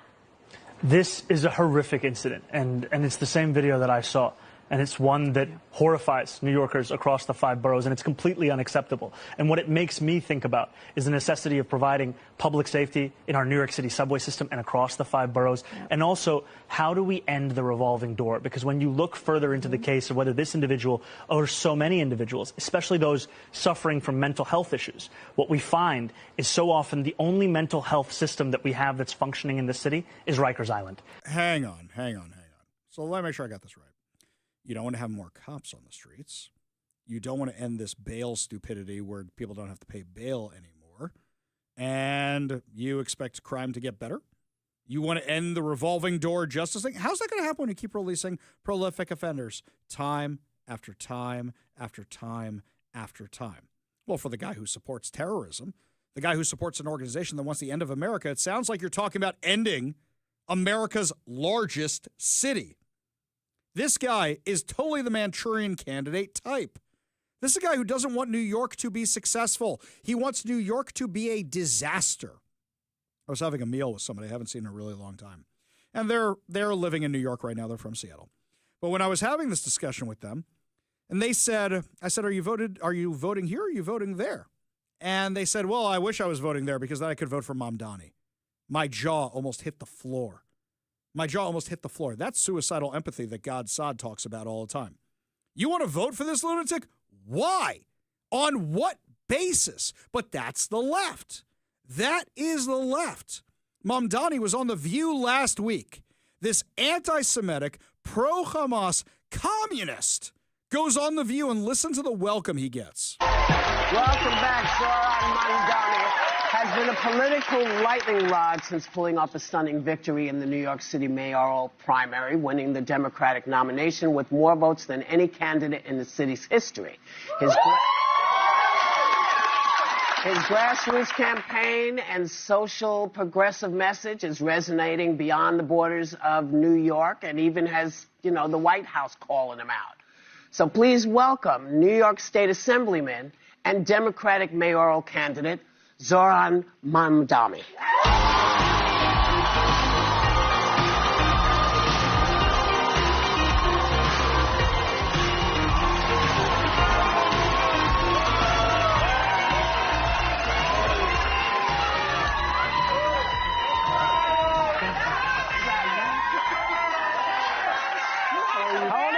We got an hour of the show.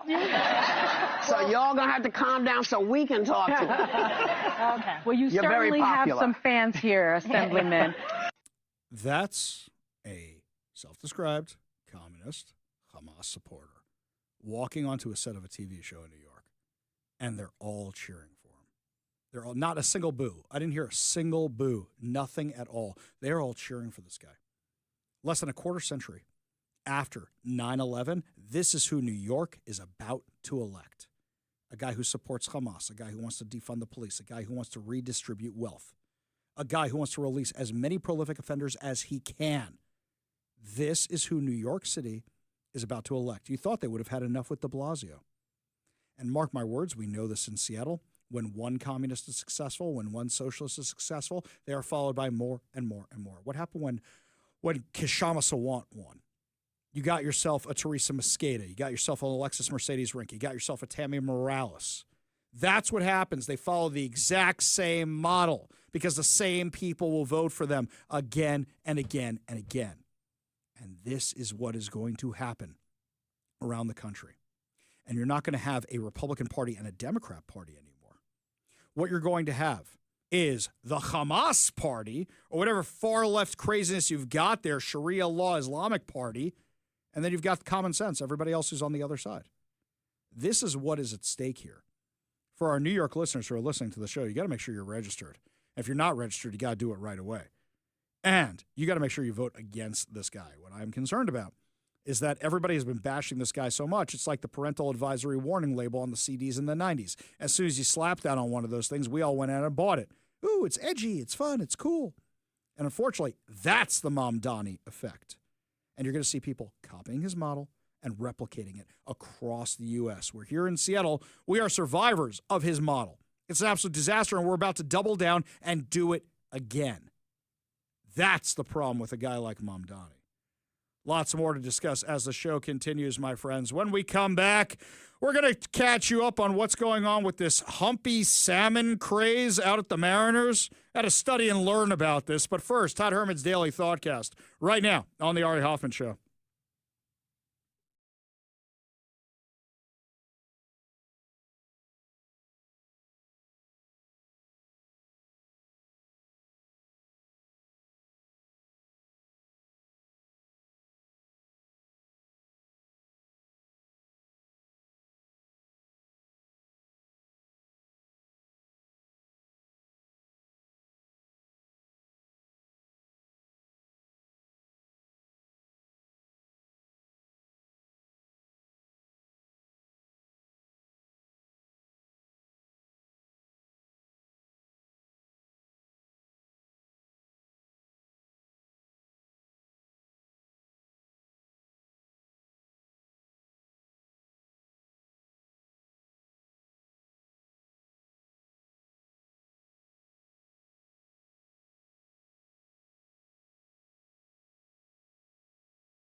Welcome back to the Ari Hoffman Show. Just a reminder to download the KVI app and, of course, subscribe to our podcast so that way you never miss a minute of the show.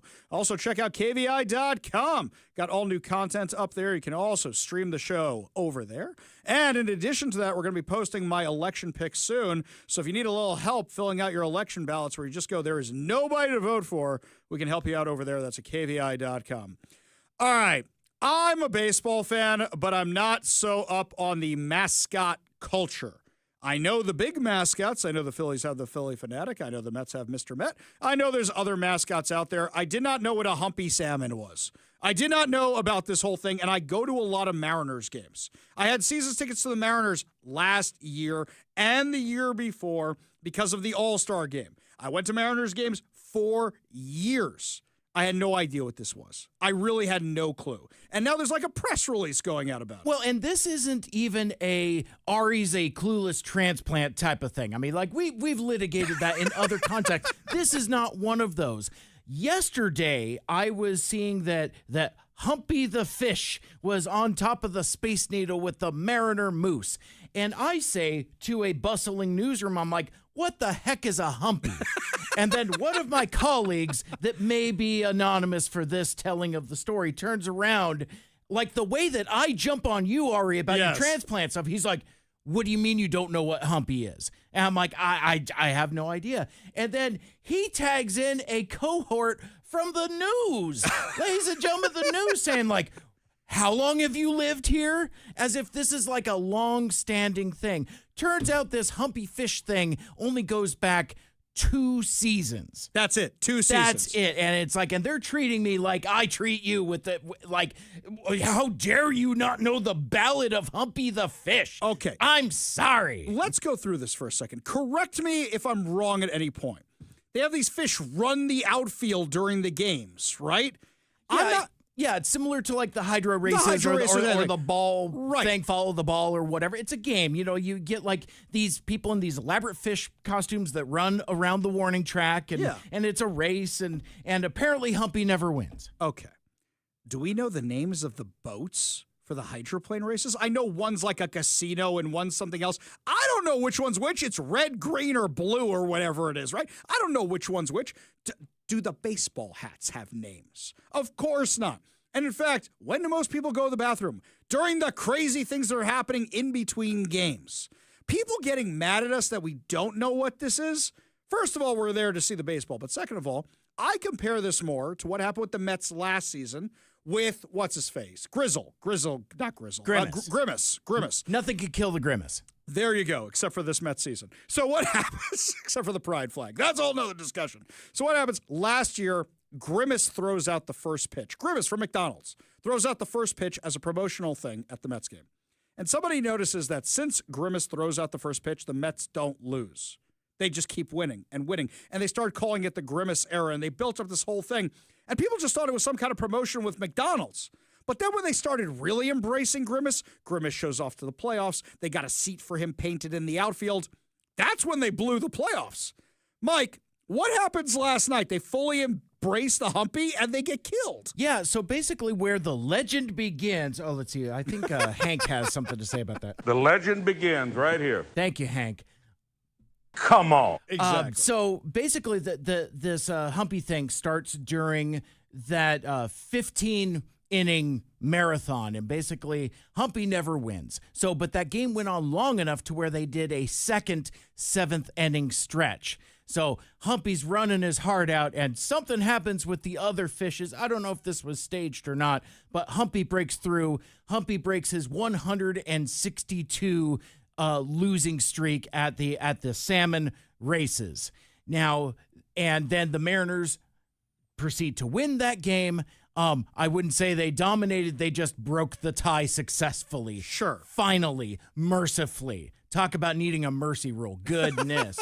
But then, like, that's taken as a sign, you know, along with, like, your dumb rally caps and your dumb rally shoes and all these other superstitions and traditions. So now it's like, oh, man, there's magic in that fish. There's magic in the Humpy. So it backfires. They run Humpy last night. Humpy wins. Mariners lose by checks, notes, 12 runs. Here's something else. It's manufactured. Everybody Yes. out here knows that That's right. They predetermine who wins the hydroplane race every game. It's all fake. They predetermine where that baseball goes under the hat.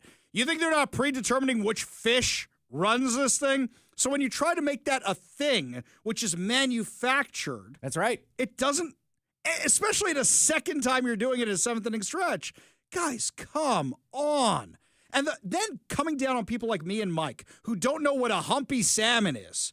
Come on. I mean, really, with something like that. Of course we know who the Mariners Moose is. Of course we know who Blitz is. Of course we know who Bowie is, unfortunately. We know these things.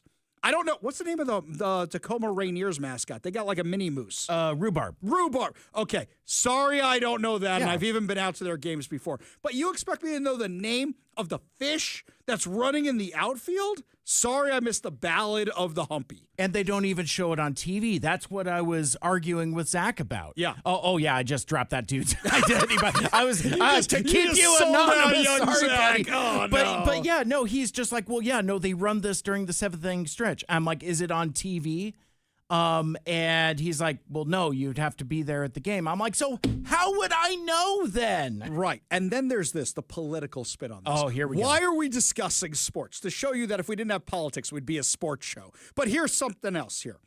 Seattle Mayor Bruce Harrell is so desperate to appear like he's the winning guy that he is bandwagoning off this. Now, he's probably a Mariners fan because he's from here, et cetera, et cetera. But this guy is posting more about this than he posted about anything else ever the entire time he's in office. The official account, the non-official account, the humpy, the this, the other thing.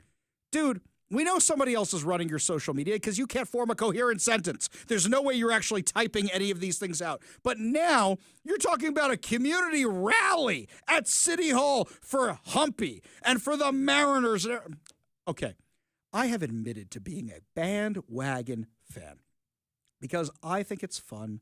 I think it's nice. I can name Cal Raleigh and maybe one or two other guys. That's my extent on the Mariners. I want them to win. I've been very clear about this. I think it's great for the city. I think it's nice for all the fans who have waited for so long. At least I'm admitting it. This guy is so desperate to win an election. He's trying to grab the Mariners' juju off it or whatever, and he's like, oh, see, I'm leading it. I'm going to grab a trident and lead everybody to the stadium. I'm going to take it right out of the KVI booth. I'm going to take that giant trident and go marching right. You are so fake.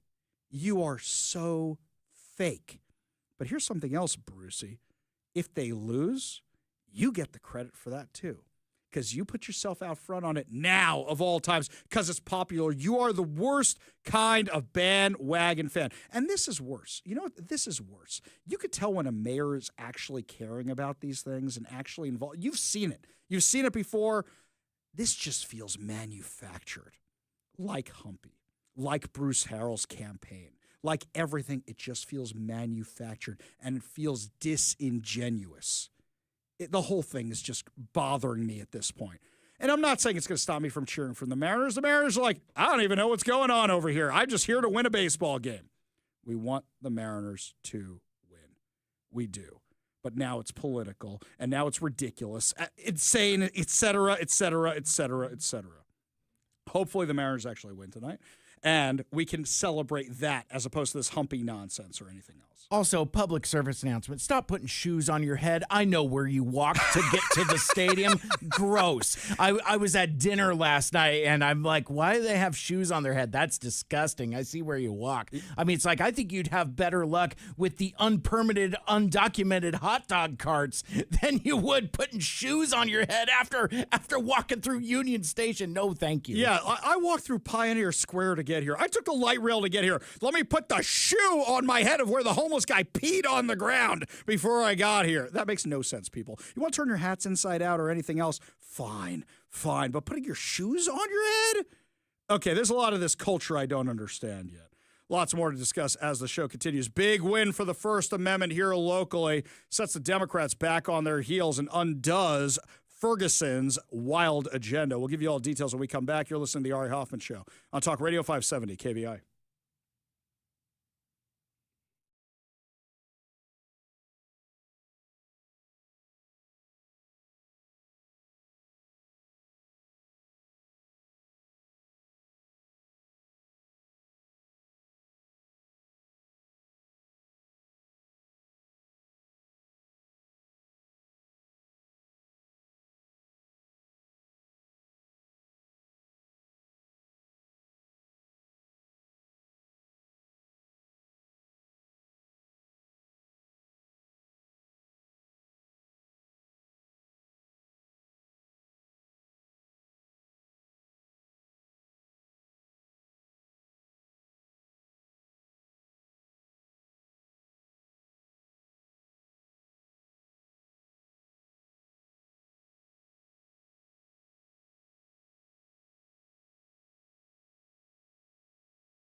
My friends, we had really, really good news at the tail end of last week that this insane, absolutely insane plan the Democrats had to restrict religion here in the U.S., or actually I'd say attack religion here in the Washington state, is actually going the way of the dodo because it was a clear violation of the First Amendment. Joining us now to discuss this huge, huge, huge legal milestone, Michael McHale, Senior Counsel at the Thomas More Society. Thank you so much for being with us today.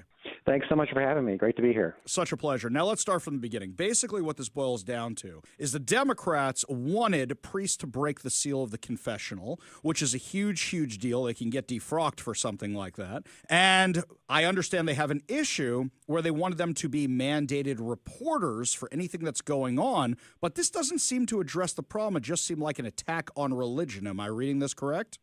That's exactly right. They passed a law making clergy mandatory reporters. And, you know, just having a mandatory reporting requirement for clergy is not necessarily the problem. It's that the legislature refused to exempt communications made in the seal of confession. In other words, to include the longstanding clergy penitent privilege, which has existed in Washington law and exists all across the country, a privilege for the clergy penitent sacred communications. And they intentionally, in Washington, left that out of the law. And it was very clearly intentional. Senator Noel Frame made explicit in her advocacy of this law, she was a leader, that she wanted the clergy to have to disclose and break the seal of confession, which results in automatic excommunication for a priest. They cannot do it.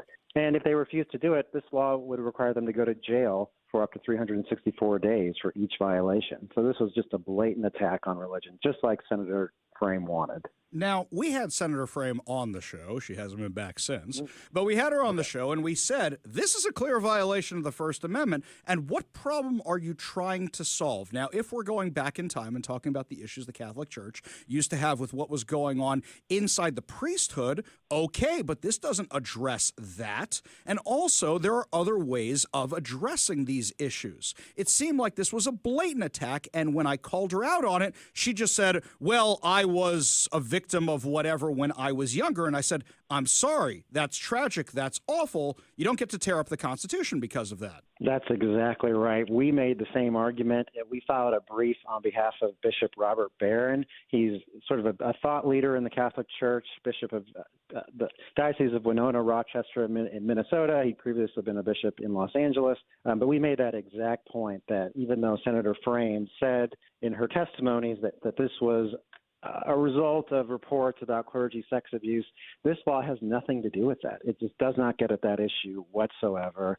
And meanwhile, the church already has its own requirements that flow from the crisis that's happened in previous decades. It has its own requirements that all staff, not just clergy, are mandatory reporters when they learn of possible child abuse or neglect. But the seal of confession remains sacrosanct. That is untouchable, essentially. And that's because it flows from the Catholic Church's belief and understanding of Scripture. We believe that Jesus requires the sacrament of confession for serious sins, and that essentially Catholics are communicating to Jesus himself in that sacrament. It's a very, very particular strong belief that goes back to over 2,000 years. And the state really has no business disagreeing with it. Even if it disagrees, it has to at least respect that belief. And it's clear that Senator Frame and her colleagues did not. And thus the good news, we end up getting, just like you warned her, the court made very clear this is a blatant violation of the First Amendment. You cannot attack the Catholic sacrament of confession without violating the Constitution. So thankfully we had that ruling. It's unfortunate we had to go through this, though. Now, Michael, there's a scene from The West Wing. I don't know if you ever watched that show, but there's a great scene from The West Wing where they're debating the death penalty. And when they're debating the death penalty, they said this is why we don't let victims decide the punishment, because they're not the people who should be deciding it. It should be the courts. We have a legal system. Otherwise, we'd be back at Hammurabi's code, an eye for an eye, a this for that. That's what we'd be doing. It seems to me like Senator Frame, whatever experience she had, while horrific it may be, just decided to declare war on the whole religion, and the Democrat Party, including Bob Ferguson, went along with her on it. But that's exactly right. We saw it in her testimony. She said that even a bishop testifying, advocating for including the clergy penitent privilege exception was traumatizing. That was traumatizing testimony. And maybe it was personally to her traumatizing, but in her capacity as leader of the legislature, it was essentially a disparagement of the Catholic Church and just merely seeking to protect the Catholic sacrament of confession. And government just has no business proceeding on an assumption that a particular religious belief is not legitimate. Now, it can certainly account for all kinds of interests and protect public safety, but it can't just assume the religious belief is illegitimate. That's what the state of Washington did here, unfortunately. Thankfully, the court vindicated that protection, but this is a problem we see all across the country, and at the Thomas More Society, we're constantly trying to show courts that government cannot just presume our religious beliefs are illegitimate. Unfortunately, it happens too often, but this is a good step in the right direction to try to, course correct. Michael, before we let you go, we've spoken so much about the case. I didn't give you an opportunity to talk about the Thomas More Society and why you guys were involved in the case. So why don't you tell us a little bit about your organization and what they do? Yeah, we are a national public interest law firm, and we fight in courts for the rights to life and religious liberty and family. And this was right in our wheelhouse. We were following this bill as it went through the Washington legislature, and were made aware of it by some people in Washington as well. So we were prepared to file our own lawsuit. It turns out a lot of people, thankfully, a lot of religious liberty advocates were interested in filing a lawsuit, and we had the Beckett Fund for Religious Liberty and Alliance Defending Freedom had their own lawsuit. Thomas More Society was right there as well. So what we did is filed a brief on behalf of Bishop Robert Barron, further explaining to the court some of the problems of this law. And actually, the court directly adopted one of our key arguments. He actually had a hearing in July, and his first question to the state was directly from the Thomas More Society's brief on behalf of Bishop Barron. Essentially, Washington made clergy mandatory reporters without an exception for the clergy penitent privilege, and that itself violated the Catholic sacrament just based on statutory interpretation. By not including an exception, they were infringing on the sacrament. But then the law went on in a separate subsection to say, oh, by the way, I'm paraphrasing, the clergy penitent privilege is not going to apply in this statute. In other words, the law said more than it needed to, and that showed in and of itself animus by Senator Frame, animus by the Washington legislature. We made that point in our brief, and the judge directly and explicitly agreed with it, and he put it in his opinion in joining the law. So that's the kind of thing we do. We go around the country and defend religious liberty, and we try to explain to courts, present them the cases and sort of give them the material to write good opinions like this. And we're involved in cases. During COVID, we were the first to open up churches in New York and California under the First Amendment. Obviously, lots of organizations were involved in those kinds of efforts as well. We're fighting to protect kids in school from the gender ideology. Schools are saying teachers have to hide kids' gender confusion from their parents. It's a crazy time in our culture, and we're trying to be on the front lines of these battles and win these fights in courts. Well, I really appreciate you guys taking on this fight because as a religious person myself, although it's a different religion, I believe very, very strongly in the First Amendment that it protects all of our religions. And I really appreciate you guys taking the fight. Michael McHale, Senior Counsel at the Thomas More Society, thank you so much and congratulations on the win again. Thanks so much for your interest and thanks so much for supporting religious liberty. We appreciate it. Always a pleasure. Only good news to wrap up the show. When we come back, put a smile on your face heading into your evening commute. You're listening to the Ari Hoffman Show on Talk Radio 570 KVI.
It is time to feel good as we wrap up another amazing episode of the Ari Hoffman Show right here on Talk Radio 570 KVI. And before we get to our good news headlines, it is so good to be back.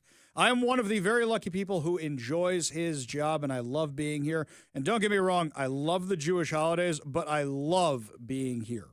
And just to share with you a little bit of the Jewish holidays, what was really great the other night for Simchas Torah, when you had all these hundreds of people coming to dance to celebrate the completion of the Torah, it also lined up with when the hostages were being released. It was the following night. So you had 400 people, would be my estimate at the minimum, dancing. We gave out Israeli flags. We gave out American flags. It was amazing. The energy was electric. It's so good to have the hostages home. On the flip side, still haven't gotten back all the bodies. So if you're wondering why I'm still wearing the hostage necklace when you see it in the live stream on Facebook, Rumble, YouTube, X, that's why. When they're all home, I will take all this off.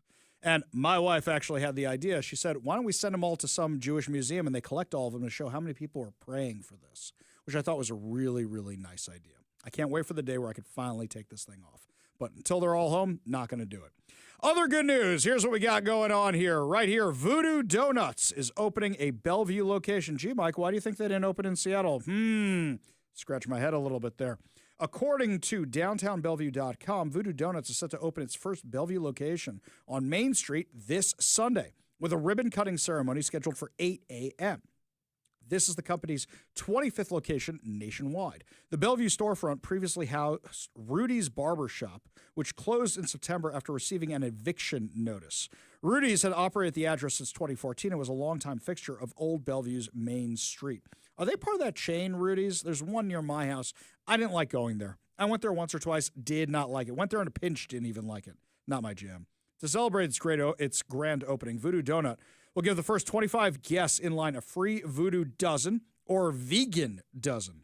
The company will also donate 20% of opening day proceeds to Bellevue LifeSpring, a local nonprofit that provides food and support to Bellevue children and families in need. The new shop will also debut a Bellevue exclusive donut called the Apple Orchard, selected by fans in an online vote. The fall-inspired donut features a cinnamon sugar shell filled with spiced apple pieces and apple cinnamon fluff. Partial proceeds from each Apple Orchard donut sold through November 30th, 2025 will also go to Bellevue LifeSpring. Voodoo Donut, known for its colorful and unconventional treats, will offer more than 40 handcrafted varieties at the Bellevue location. Favorites like the Bacon Maple Bar, Voodoo Doll, Grape Ape, Memphis Mafia, and several vegan options will be available as well. They were founded in Portland, Oregon in 2003. Voodoo Donut has built a nationwide following for its creative flavors and unique store designs. Me personally, I'm more of the Krispy Kreme guy. I know it's a different taste. It's a different guy. These look more like the Dunkin', a heavier Dunkin'. That's what the Voodoos look like. A heavier, more artsy Dunkin'. And while I like Dunkin' just fine, I was converted over to Krispy Kreme years ago, and I love me some Krispy Kreme. I really, really do. Have I not made that clear yet on the show? We should get them as a sponsor. I talk about them so often on the show. I love me some Krispy Kreme donuts. Anyway, that's Voodoo Donuts opening tonight. Now, we're all pulling for the Mariners tonight. Hopefully, we have good news to report tomorrow with the Mariners score. Hopefully, they beat the Blue Jays, and they are well on their way to actually winning the American League, because I would love to see them in the World Series. I really, really would. Don't forget, when we're not on air, follow me on socials, Ari Hoffman Official on Facebook and Instagram, The Hofffather over on Twitter, and you can also catch up on past episodes at KVI.com and with the KVI app. That's going to do it for us today, my friends, but fear not, we will be back tomorrow with more insane stories and more exciting guests. You've been listening to The Ari Hoffman Show on Talk Radio 570 KVI.